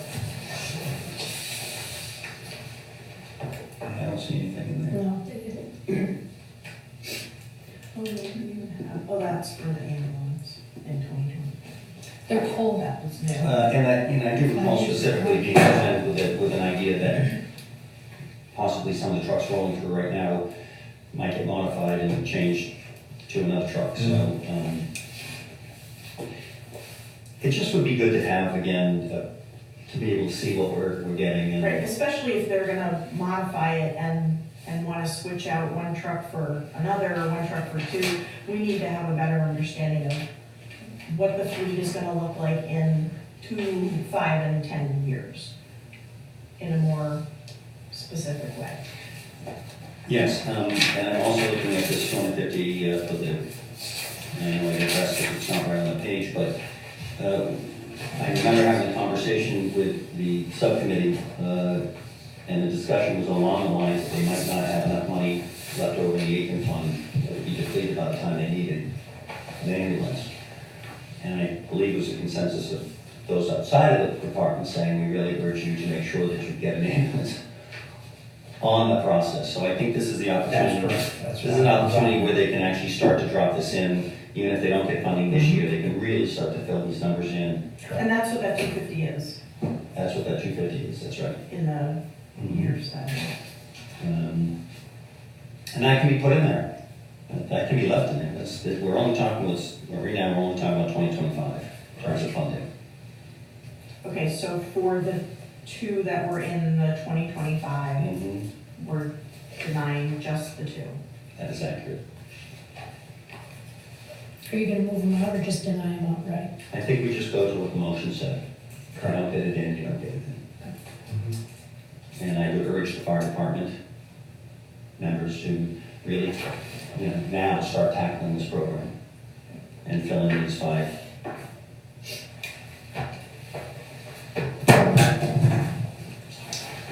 What's next on that list?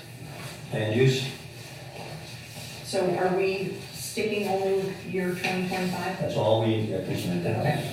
So the next one is the 5,000 additional for the highway trucks. I'm sorry.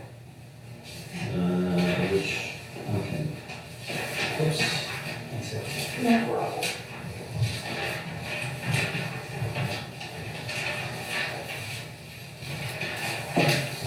Bridge 5? No, you said 5,000. Says highway trucks. Share? No, I just didn't see that. So I think it's the one towards, it says justification, under justification, it says cost increase. Is that right? Yeah, that's the additional fund. Cost increase? With the whole budget? Yeah. So that's good, that's a good place to start. So for this year, 2025, that's all we're talking about.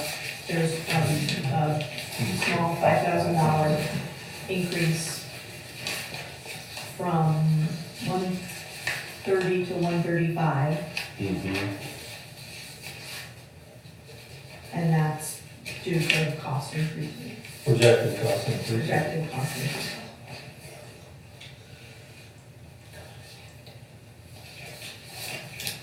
Okay. So what's the, up 15,000, up 10,000? That's the anticipated cost? Earlier years, I'm sorry? those are, the payloader went up, I requested up 15 for next year, this current coming year, right? 2020, 2021.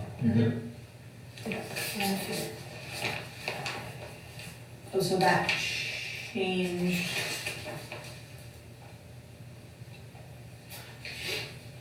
So it's not just year 2025, there's changes to year, Yeah. okay. All the equipment upgrade, or, But traditionally, don't you build that factor in? no, it's I mean, because I'm not familiar We've with done it. changing these as, usually not that much, usually it's like 5,000 or 5 or 10, depending on the final amount about them doing like emission upgrades or something like that. so in the current capital fund, Barbara, do we have anything from this line that has yet to be expended or wasn't expended because there was a savings somewhere? Or is everything earmarked gone, if you will, earmarked? That's a separate report, and I can give you that in 2 weeks when I give you your report. I don't have that with me right now as to what projects are done that have money left over in them.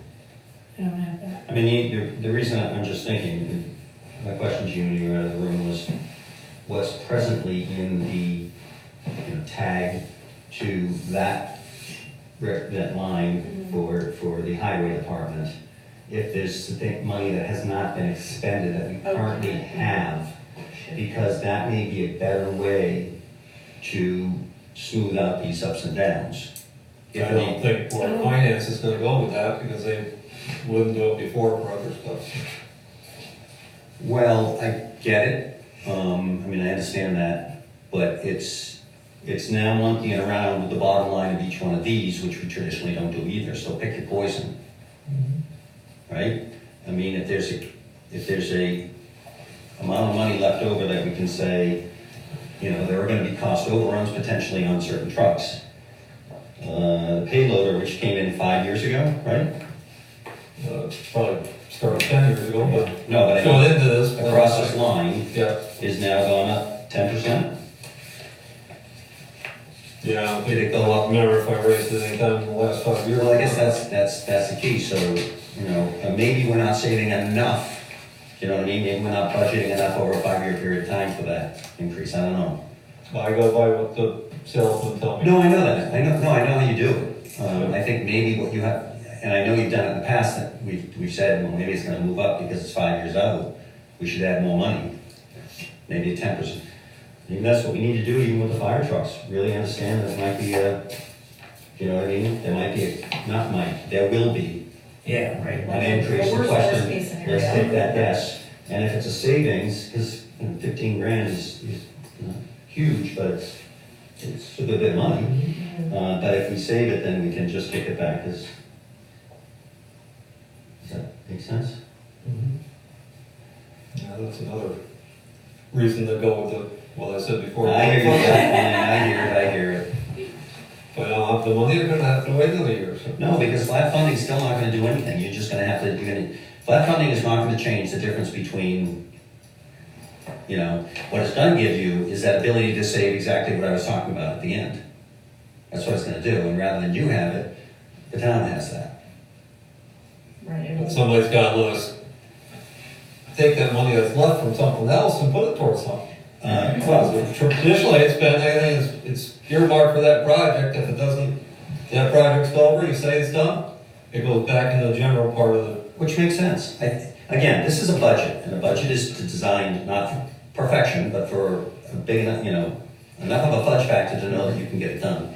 So again, maybe that's where we start to say to you, we need a 10%, to add 10% going in each time, or over time, whatever this divides by, is it, is it a 3% increase each time? Do we add automatically to anything that we know is gonna be major expenditures for 3% each year? And if so, let's make sure we save that, because it's money we gotta spend. It's money we gotta spend. But rather than monkey with the bottom line here, which I know Board of Finance will not like to see, they wanna see these numbers at the bottom, exact same sliding over. The only one that they wanna see change is year 5. Well, they don't like this coming year, because that's one lump sum. Say that again, sir? So they don't like this coming year, because that's one lump sum. But 5 years out, that I raised up $5,000, that's only $1,000 a year for 5 years. Yeah, I get it, So I get it. it's this year that they, Yeah, this year they'll take the big gulp. yeah. But to the point is, we don't want to get you to that point, or us to the point where if they take a big gulp, we should be able to handle that. So that question then, therefore, Rick, is on this truck for 135, is that a real number, do you think? It's 5 years out? 5 years out, or should it be 155? Well, in this market, I would say 135, but 5 years, I got no idea what the market's gonna do for the next 4 years. Okay, but your experience is such that it typically has gone up, at least these numbers look like it. Yeah. Although I give you credit, because I've not, in my tenure here, really seen you have to change. There's only a few times when it was dictated by code changes and things like that. So I think you budgeted pretty well on it. If it goes over, let's say $1,500 over on the bid, we take it out of the operating instead of going back and asking the town to, instead of buying a radio through the capital plan, I'll buy a new radio through the operating budget. I'm not gonna do 15,000, 20,000 out of the operating, that's. Yeah, that makes sense. That's a different kettle of fish. So, we've been only talking about year 2025. Yeah. Do we want to broaden the conversation, because then that enables us to Was I the only one that requested any changes throughout the 5 years? No, You mean any additions? revalue, right? Up or She down? asked for 10? Yeah, she did, she Oh, asked just for 10. Was that before the 5th year? Yeah. Yeah. The additional $10,000 on the assessors. Yeah. And that's for 2023. Well, I think 2 things. One, I think it would be good to know what's in the capital program presently, unexpended funds on this line. 2, we can kick this through to the Board of Finance, and it's their baby, and if they want to see Rick do something differently, maybe they can employ that measure. I can actually go look just for that one. That would be great, thank you, Lauren. And that way, then the Board of Finance can deal with it. And then, Is that really much trouble? but I would, That was 100 for that. Rick, I would have the discussion with them is, how do you want me to plan for this? Do you want me to budget it right away in year 5 and bump it over time? Or do you want to say, I'm gonna come to you with expenditures and you're gonna see that there's X amount left over and there was a cost overrun from, the expenditure that was supposed to happen, but you need another 15 grand? Can you take it from them? I mean, I think you just work off of that. Yeah, the Epstein is still sitting there, you just say, we can always find it. Come back. Somehow, it's still confined, can it? Yes. Well, and to Ed's point, yes, that's true. If indeed we feel that this makes sense and we didn't budget for it, we gotta find it. And my guys, I just think that, 155,000 over 5 years, you do not know where you're gonna be, and just to add a certain amount every year to it. It's not gonna work. It might work, but is that really fair to the taxpayers if it doesn't go up, or if it does go up? This number really isn't that crazy in the machine world. I mean, it could go, the state bid could go up that, because that's what you're usually going off, correct? The state bid kind of? Yeah, well, it's all based on it, but the state bids, their lowers or whatever. No, right. But, that's what I mean, so that number really isn't crazy when you're looking at 155,000. None of these numbers are crazy. That's what I mean. It's really more that if you're taxing if you're taxing and telling the taxpayer that they're gonna spend 155,000 for a payloader, and it gets to the end in 2020, well, it is the end. Right, it is the end. They get to, pay for that, and they have to put $15,000 more. That's just what happens. But I think it would be better to tell them that you're gonna be spending 155 to our best estimate in 5 years, and then if it costs 145, the highway department saves you 10 grand, that's going back to the general fund. Theoretically, that should keep your taxes, your expenditure rate down, theoretically. Well, that doesn't necessarily always happen because Right. somewhere else in the budget, somebody needs that 10 grand plus. And so Rick, when you're, is your process that you look annually at like the trucks that are out, any of the trucks, annually, do you like get a quote or do you go to the state bid list and look and see where the pricing is going? Like, what's your process? State bid, there's a couple other organizations that we belong to that it's technically bid out because it's with all, other states and everything. Mm-hmm. Or we can put it out to bid, like a pickup truck, like you should put out the bid to see what comes in besides what's on the state bid, or And you'll do that like annually around this time to see if those whatever's numbers in are here, still right? whatever's in the plan will be going out. Mhm. And then, let's say that the last truck we had probably came in at 185, right around that. So then I go back and I readjust all the pricing from there out Mhm. to come up to that price. The next one we bid out next year or the year after goes up, then we'll go back through, raise them all again. Mhm. And what are you using your replacement numbers on now? Like every how many years are you replacing trucks now? I don't know, maybe 13 or 14. Is that what you're working on? So, okay, no, just. Right around that. It's over 10 years still. Oh, yeah. It No, used to be I eight. don't know what it is, so. Long time ago, it was 8 years, now it's up to. Right, you're all higher than what it It's was. double that, but, Mhm. I mean, there's some towns out there doing them every 3 to 4 years. Yeah. Because they're getting trade-in values then for, Correct. we rarely get more than $5,000 for a truck when we trade it in. Right. And you spend $185,000, $200,000 on a truck and then get $5,000 for it when you trade it in, it doesn't look very good. Well, what would you recommend? Would you recommend keeping the truck a lower amount of years or keeping it where you're at I now? don't think you're gonna, even if you kept it only 10, I doubt you're gonna get that much more for it on the trade-ins. You know what I'm saying, would you recommend 8 years then? No, well, I think for how we use ours, It's fine. it's fine, Okay. what we're doing is fine, but, I mean, we are putting, the older they get, the more we have to put in them for repairs, but I can still get parts for them, so. Right. And there's the rust factor, so sometimes we have to rebuild the bodies during the life of the truck.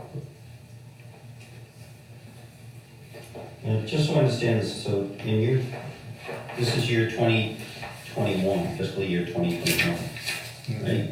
So that falls in under fiscal year 2021, correct?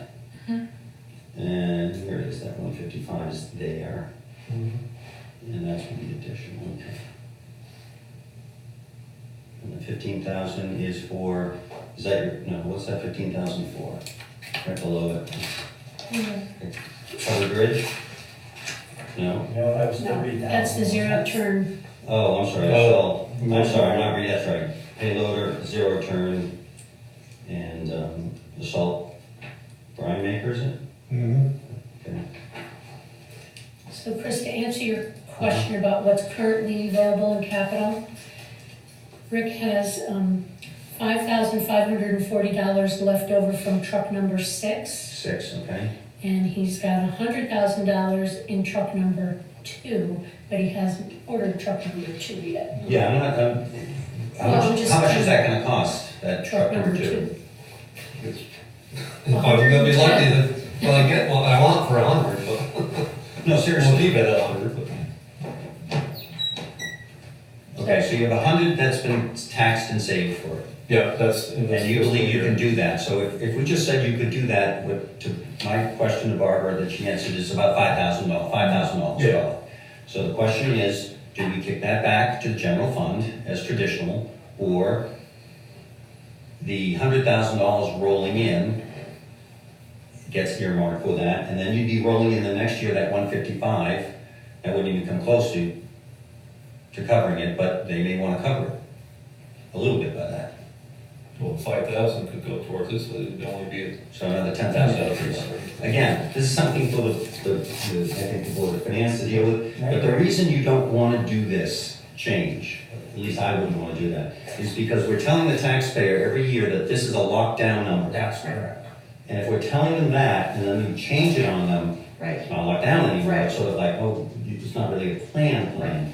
I think we need to build, and maybe we have to be more clear to everybody out there that we have to consider, we have to help you consider any cost overruns that may happen or any increases, to the best we can. Or that number would get changed by, when you go back and look at it, see what that, if the trucks have gone up 6%, then that subject line would change at the end of that year to go up automatically to that percentage. Right. That's the problem. I Well, see, the trouble the is- challenge I see there is if I'm a taxpayer reading it, I'm like, oh my gosh, everything's going up 6%. I don't want anything in year 2025. It's like, you're spending way too much money. I didn't realize that it was gonna be $15,000 more. And I think we need to help people understand that while we plan on time, we have to buy on time as well. And there is a cost of that on time. Right. And we've seen it with the fire trucks. So I don't know the answer, but I think we just have to let the Board of Finance deal with that. So to which point, I think let's push this through. But I will put the asterisk to ask them what and how they want us to consider in the future when dealing with any capital request that we know is going to have a price tag increase. How do we budget for that?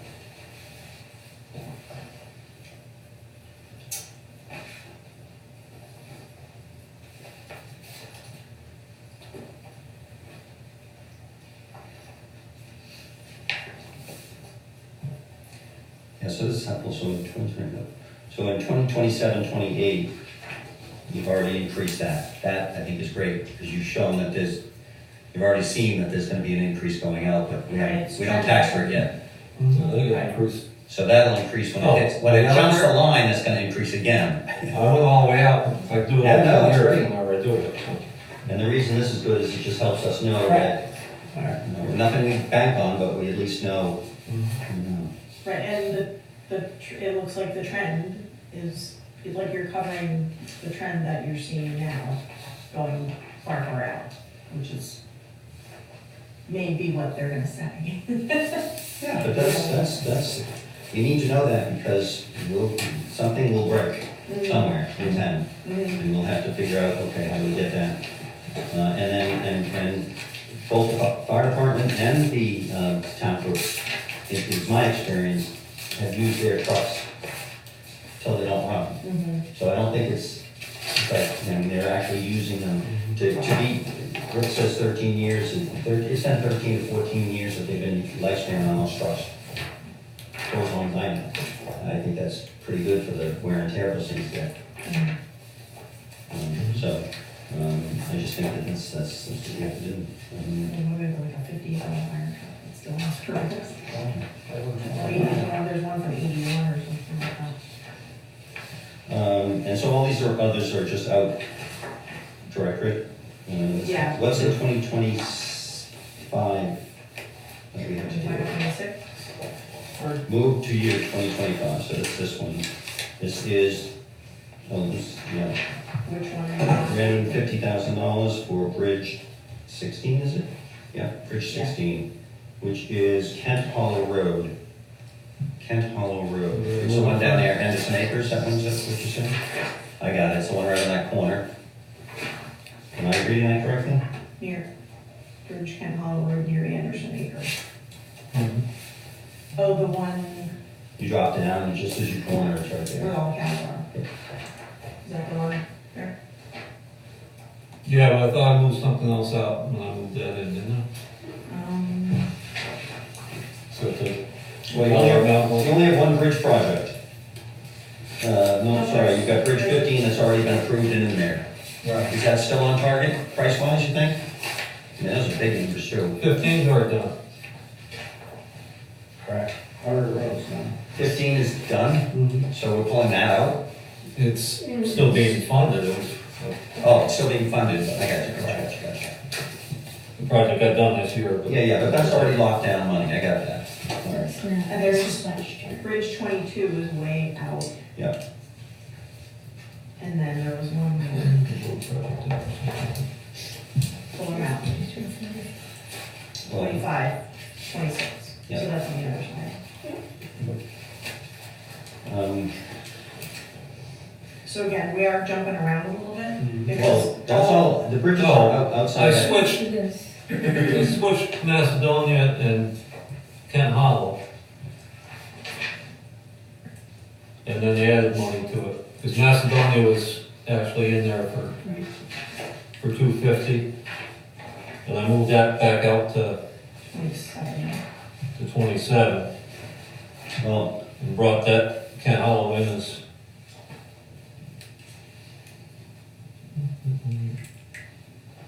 I have a request in 2025 for $400,000 here for Bridge 5. Is that accurate? Town bridges all around the road. Yes. And that is, 2026. It's because, HVA's been trying for a couple of years to get. okay, sorry, I don't mean to confuse. We're really only talking about we're talking 2024, 2025. Is that accurate? Yes, and Okay. on the capital plan, it says it's called 2021. All right, so let's deal with 24, 25, which is actually 25. And the only anticipated one is 350, and that is for Bridge 16. Okay. Correct. And these bridges are, so, Rick, I know you're probably not gonna like this, but I always like to see the plan.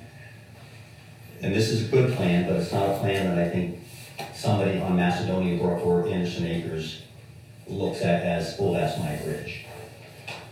So, a plan that would say, these are anticipated changes, because the taxpayer looking at it would say, okay, I want to make sure that Bridge 5 goes in on 2028, or 2026, sorry. Again, getting back to people feedback and people advocating. For the, why is Bridge 5 on Fuller Mountain Road after Bridge 6? Yeah, why is my road getting not next, Yeah. kind of thing. So, I just put that out there. It's almost guaranteed it won't get done the same year funding. I know that, I'm not, It's there gonna take- are two things. Unless you pre-fund the engineering and all that for each one. Yeah, no, I So get it. only the project, building project comes in that year. There are two issues here. One is being able to physically do it, and another one on our side to explain it. And I don't think it's it's the department, the highway department's job to explain to the taxpayers or the constituents out there what the plan is. They're the ones that create it, they're the ones that draft it and argue why and from the engineering point of view, and we then consider it and then need to promulgate it. But I think part of the communication problem that we've had is that oftentimes we're not out ahead of what the changes are gonna be. And I think it would be helpful to have a plan, rough as it may be, based on this kind of system, to say, this is where we're going, and this is, how we plan to change it. I agree. And I don't mean to put extra work on you, but and I don't think it's that hard, because we actually have it, you've done a great job at actually laying this out very clearly. It's just a matter of having the rationale behind it different. Years ago, we used to have the engineers come in with some drawings and plans, and the people could come in and actually ask what the bridge would look like. Yeah, well, we've had that. I mean, we've had that. That's cost, bringing them all Oh, in. yeah, well, we had that during, well, a couple of the bridges. One specifically, last one. Oh, in the beginning phase, Part of it. Macedonia Road. And you're really talking about more of a, like a narrative of, this is the reason why we're placing Right. Bridge 16 in this Correct. year, it's this many years old, and You got it. You're already $100,000 ventilable by then. Correct. So until you get the money, have right, the engineer draw up the plan. Right. right, Yeah. but it's just the rationale in the broader, in And it may- the broad And it could be that, you know, all of a sudden Bridge 3 breaks. That's correct. And you're like, guess what, Bridge 4? Right. You're out of here, we're moving it Because because it's an there's no emergency. Bridge 3 and, yeah, And at least the people who are like, my bridge is broken, yeah, we need to fix it before we fix the other one, get it. Well, that's happened before. So. Oh, yes, it has. Yes, it has. Okay, so I think enough on that. Yeah. I think we're good. On the highway department? Makes sense? yep. So, we're moving. On the fleet? Yep, so there's that one in year 2025 that we're gonna move on. It's like a $5,000 increase. I'm sorry. But it was It's already in there, this- right? Right, so we're like kind of switching back and forth because we said we wanted to just focus on 2025. Right. But Rick's has a bunch of different years in it. So, Right, let me reiterate, I think we should accept this as a whole. as a whole. Because all these are increases of time. And what we're not clear on, at least I'm not clear on, is how the Board of Finance wants to see that. Traditionally, it has not been my experience, but traditionally, we haven't seen increases. Every once in a while, maybe there's a little bit more put in, but it's not been the tradition that I've seen. I think we need direction from the Board of Finance, this is the only way it's gonna do it. And then going to bridges. Going to bridges, we, I think, talked about that. Yep. 350, and I'm good with that. So we're good to move on Macedonia Brook, which is out in 27. You don't have to move on. You know, Nothing, none of that, we Oh, just, that's just no? plan. Everything to the right of the dark line Okay. is plan. Go back to this, just go back to this and go down this list. Okay. That's where you. So the additional 100,000 in the year 25 for Bridge 16, which is the Kent Hollow Bridge. Anderson Acres. right? Yeah.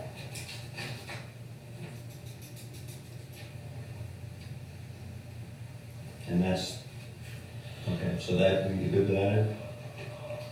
Yeah. It is what it is. Sure.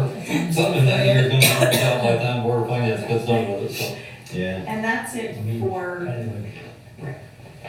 2025. No, we took the roads too, right?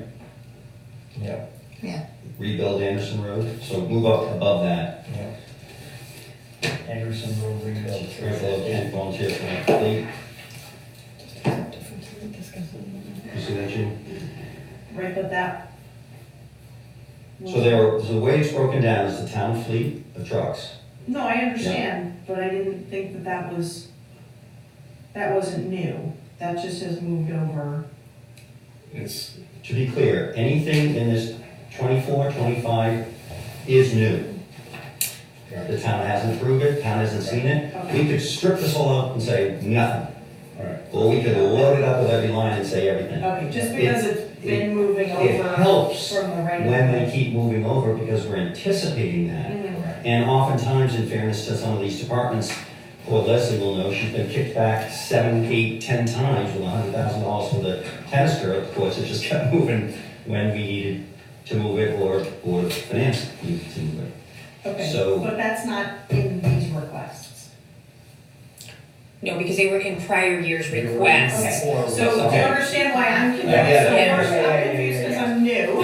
I know, But you I should thought we be were confused. going from this, but we're actually, No, you really we're going from this. You should be confused because it is confusing. This really, and this is what's a little frustrating with these of 2027, 8 out, they're important, but to me, they don't need, in my opinion, they don't need backup material until they come to the day. Till the year. You see what I mean? They need it. The year you want to start funding.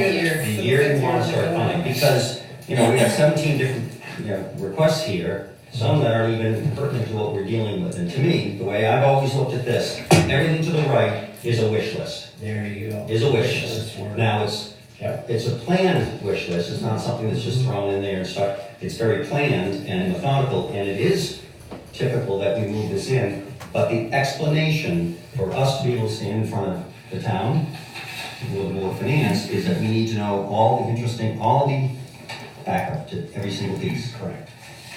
So, you are right to be confused. Yeah. And what you're seeing there with last year, Botsford Road was 1 year ahead. Right. The selectmen voted to push it up back over the line, so that's why that came in the same time that Anderson Road did. Right. But if you're saying when it moves over to the left of the line, that's when we want all of the detail and all of the Correct. supporting documentation, and nothing for any of these sitting in front of me.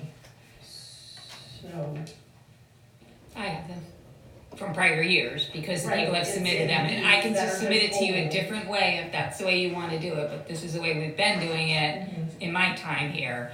If you want it done different, Chris, next year, I will only give you the year that rolls in, and anything else, the wild card, you don't wanna look at it? no, I I don't have to give it to think you. we should, I think we need to be able to look at everything. And I'm not, like, none of this is a judge on anybody, I think it's mostly just. It's just however you wanna look at it. Understand, right. And that's also something that, for all this year 2025 stuff, Joyce and I can. I have it all in mind from prior years, I can pull it out, and it's just gonna show what when they requested it, how long it's been out there.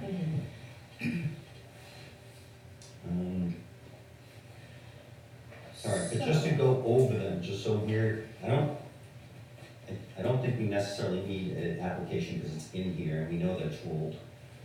But it would be good just to rehash what we've got on Anderson Road. So how much on Anderson Road gets built? The whole thing from Top to bottom. the bridge up? Top of Anderson Road itself? Yeah, Right, where the bridge does is it start? Anchors. It starts right after Starts the at bridge? Cat Hollow, goes up to, So from the bridge up there's no bridge at the bottom on Anderson on Anderson Road, not Anderson Acres. Road. Right. Gotcha. Starts at Cat Hollow intersection, goes up to Treasure Hill intersection. Gotcha. I'm sorry, so it's from the bottom of the hill down to the top of the hill. Little one driving around. Yeah, that's a mess. So is that all new catch basins, you're gonna leave those curb boxes? I usually, Or whatever? open basins. Yeah, the open, They take a lot more water and catch Yeah, they basins. do. But, usually we'll go through and try and do as much drainage as we can ahead of time. And then to reclaim, repave and all that. And it says a rebuild. What's the difference between that and Botsford Road that isn't, because it's not a huge price difference between the two? Botsford Road's a total drainage project with reclaim and repaved. So I just don't understand the difference between rebuild and not rebuild. Well, Botsford will be a rebuild too, but it was, just gets labeled different in there. Okay. In their first original request, I'm sure Okay. they had drainage and Maybe it's just not appropriate to have the word rebuild in there. We should just put the name of the street and then, okay. I mean, I think Botsford Road, I've heard enough about that, not a lot about that. It definitely seems to be. a lot shorter too compared to Anderson, but Yeah, I got it. with I the heard a lot about Yeah, difference in. okay. All right. So, not to be that person again, but do we want to go back up to the top of the column? Yeah, Okay. let's do it.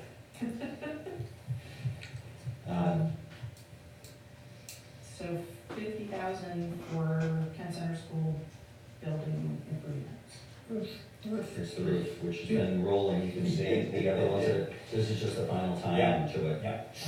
which is also another way to do it when there's a cost overrun or expected cost overrun.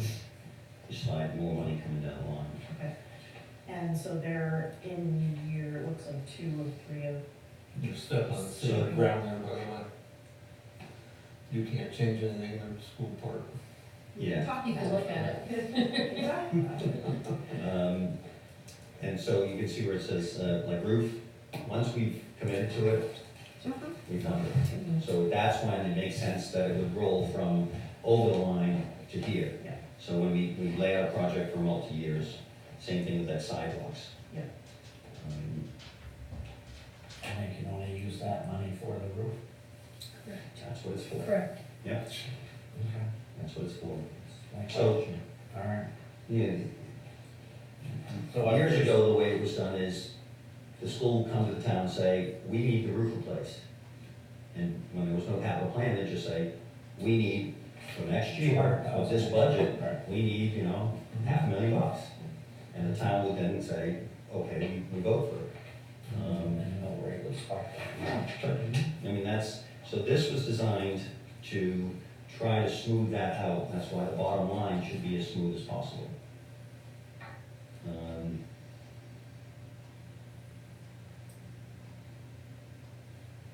Right? and then, sorry,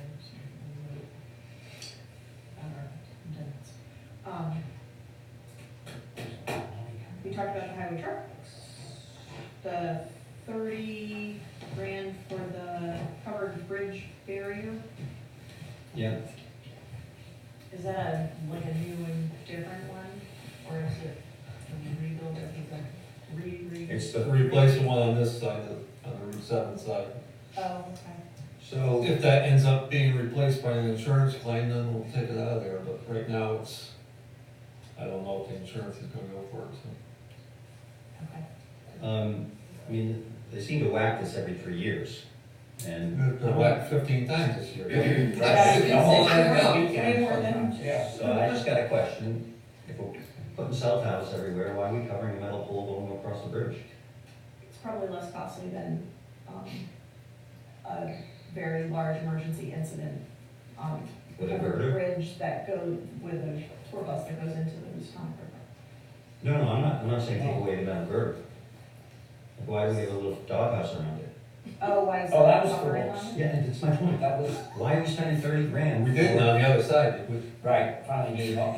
My question is, we've hit this thing, not we, somebody's hit this thing more times than I can count. And we rebuild it every time, and they whack it again, and the town's paying 30 grand each time.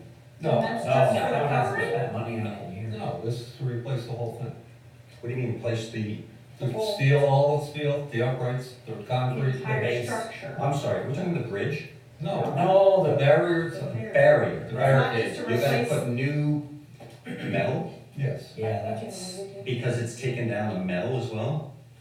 it's bent, the yeah, the base. Jesus out of it, pulled it up out of the ground. Yeah, oh yeah, it's bent itself.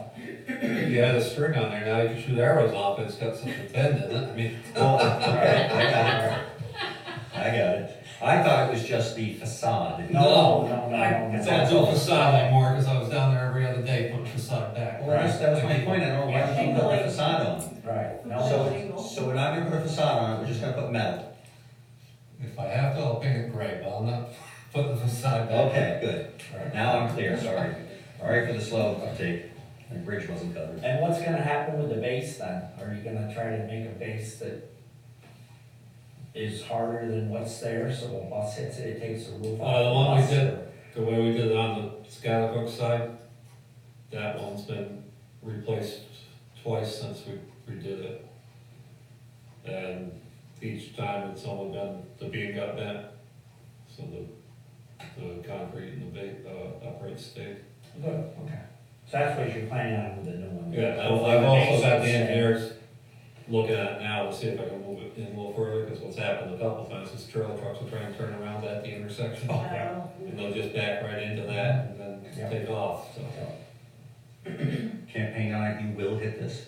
Well, Maybe it's time for a webcam there. we do it, well, the last one time it got hit, Right. I got, Took out the cam. Yep. oh, I got footage from the power company Sure. camera. Yeah. We're able to find out who did it. Right. Got some money out of that, at least pay a contractor, put it back upstream. All right, well, thank you for being clear. Yeah, no, that's. Now I understand. You didn't ask me about that last year, I was in there last year. It was in the funding year. Last year I was okay with the aesthetics. Yeah, okay. So we agreed that we're not moving on the two fire department ones. That's correct. Anderson Road we talked about, Oxford Road we talked about, Bridge 16 we talked about. Community house roof. Sold. Me too. Thanks. It's not much more, it's just planning. I'm with you. Community house? The last time it was roofed. Being out there doing it. Long time ago. Yeah, no, that doesn't seem possible. I have no problem with that. Tennis courts, since we had Leslie here. It is the painting of the tennis courts to protect our investment, the town's investment. And I did ask them for a price that would be good in 5 years. Excellent. This is the contractor that did the work. But I'd also reiterate, they were just redone. But you have to paint them every, No, but yeah. they were just put in 5 years ago, was it? No, it was done in 2014. Yeah, well, still, I mean, so there was a serious commitment by the town to Oh, improve them. Yes, yes, I'm sorry, yeah. And you need to paint them. Just need to keep them up.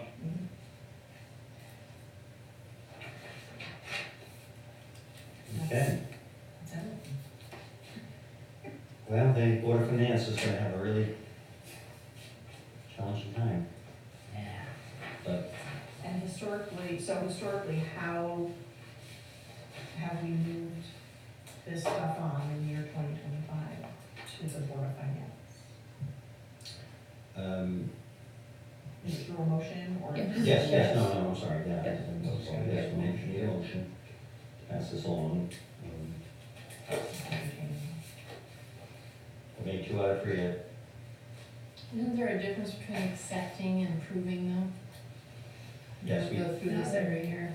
Yeah. But there really isn't when you look it up in the dictionary. Oh, really? There isn't, there isn't. Oh. Well, we have to accept the amended report, because this report has been changed, so. You haven't done anything with That's it what I'm yet, so saying. no, you can just accept it As as amended. we're That's what going I'm to saying. amend it, We yeah. did amend it, because we took the fire department out, right. and it's here on the So page. it's gonna I would be- make a motion that we, simplify the capital plan as amended by the board of selectmen. We don't have to say anything about moving on to the Board of Finance. I'll second that. No, there's a. I was on that stuff anyway. I just, Good question. You can bring it there Tuesday night, because they need it to go to the annual town meeting. right, And then you get the ingredients and stuff. all those in favor? Aye.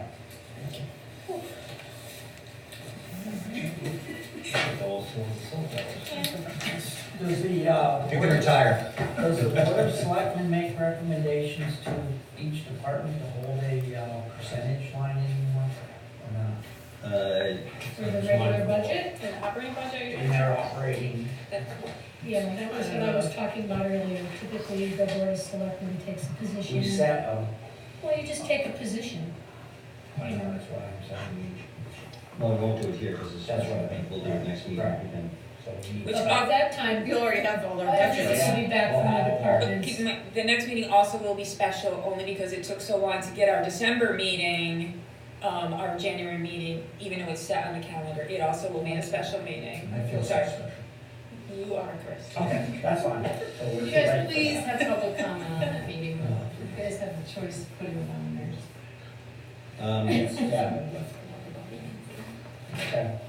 So we have a memo from Leslie about 3 commission appointments. Oh, yeah. Park and Rec, at the November 18th meeting, voted unanimously to recommend the board of select 2 board of selectmen following appointments to the Kent Park and Rec Commission to be voted on at the annual town meeting in January. Glenn Everett and John Grant to 3-year seats that expire January 19, 2023. Jennifer Calhoun and Tricia McMahon to 1-year alternate seats that expire January 21, 21. Michael Perkins to fill an unexpired 3-year term until January 2022.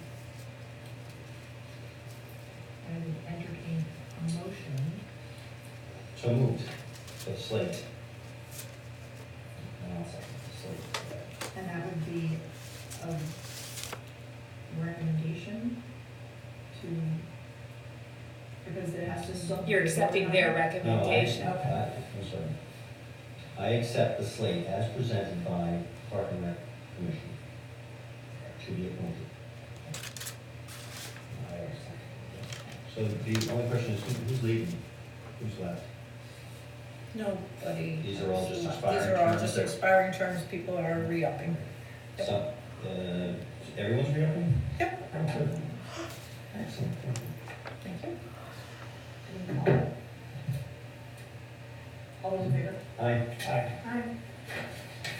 Thank you. Next is the agenda for the annual town hall meeting. It's in your packet. Mm-hmm. Would you like me to read it? Entertain a motion? I know we accept the agenda for annual town meeting, January 16th. Second. 20. How about changing the date on That's 7. Oh, yeah. That's why I said 2020. 2020. Mhm.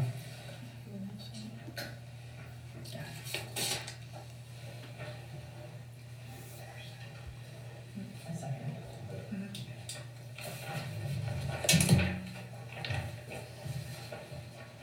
Oh, hang on. No, I need to sign them. And- When he's doing that, can I just ask, is on the agenda, does it include changing the ordinances because of the sewer commission? No? Not yet, because the sewer commission hasn't done what they need to do yet. That's not, So then the town has to have a special town meeting to do it? well, they should make the May one. The May one, okay. That's the plan for the sewer it? commission. So they will make next January. Any further discussion? All those in favor? Opposed? Thank you. Item 5, insulting firehouse driveway that was requested by Ed to add to the agenda. Yeah, we're having some problems putting material down on it, and some problems with plowing. We're in the middle of, negotiations with people, but I would ask that if it's not plowed, then I'll give you or Rick a call, if you could give us a hand until we get it straightened out. We did the other day when Gene asked. No, I know. Normally, if it's, we wait till it's plowed off and then we do salt it. Right. So it's always been this sort of ad hoc. Getting Right, that's why, volunteers to do it, but it hasn't been talked about for sure. officially at the fire department. And I hope, I assume it will be on the agenda for the Not January probably not, meeting.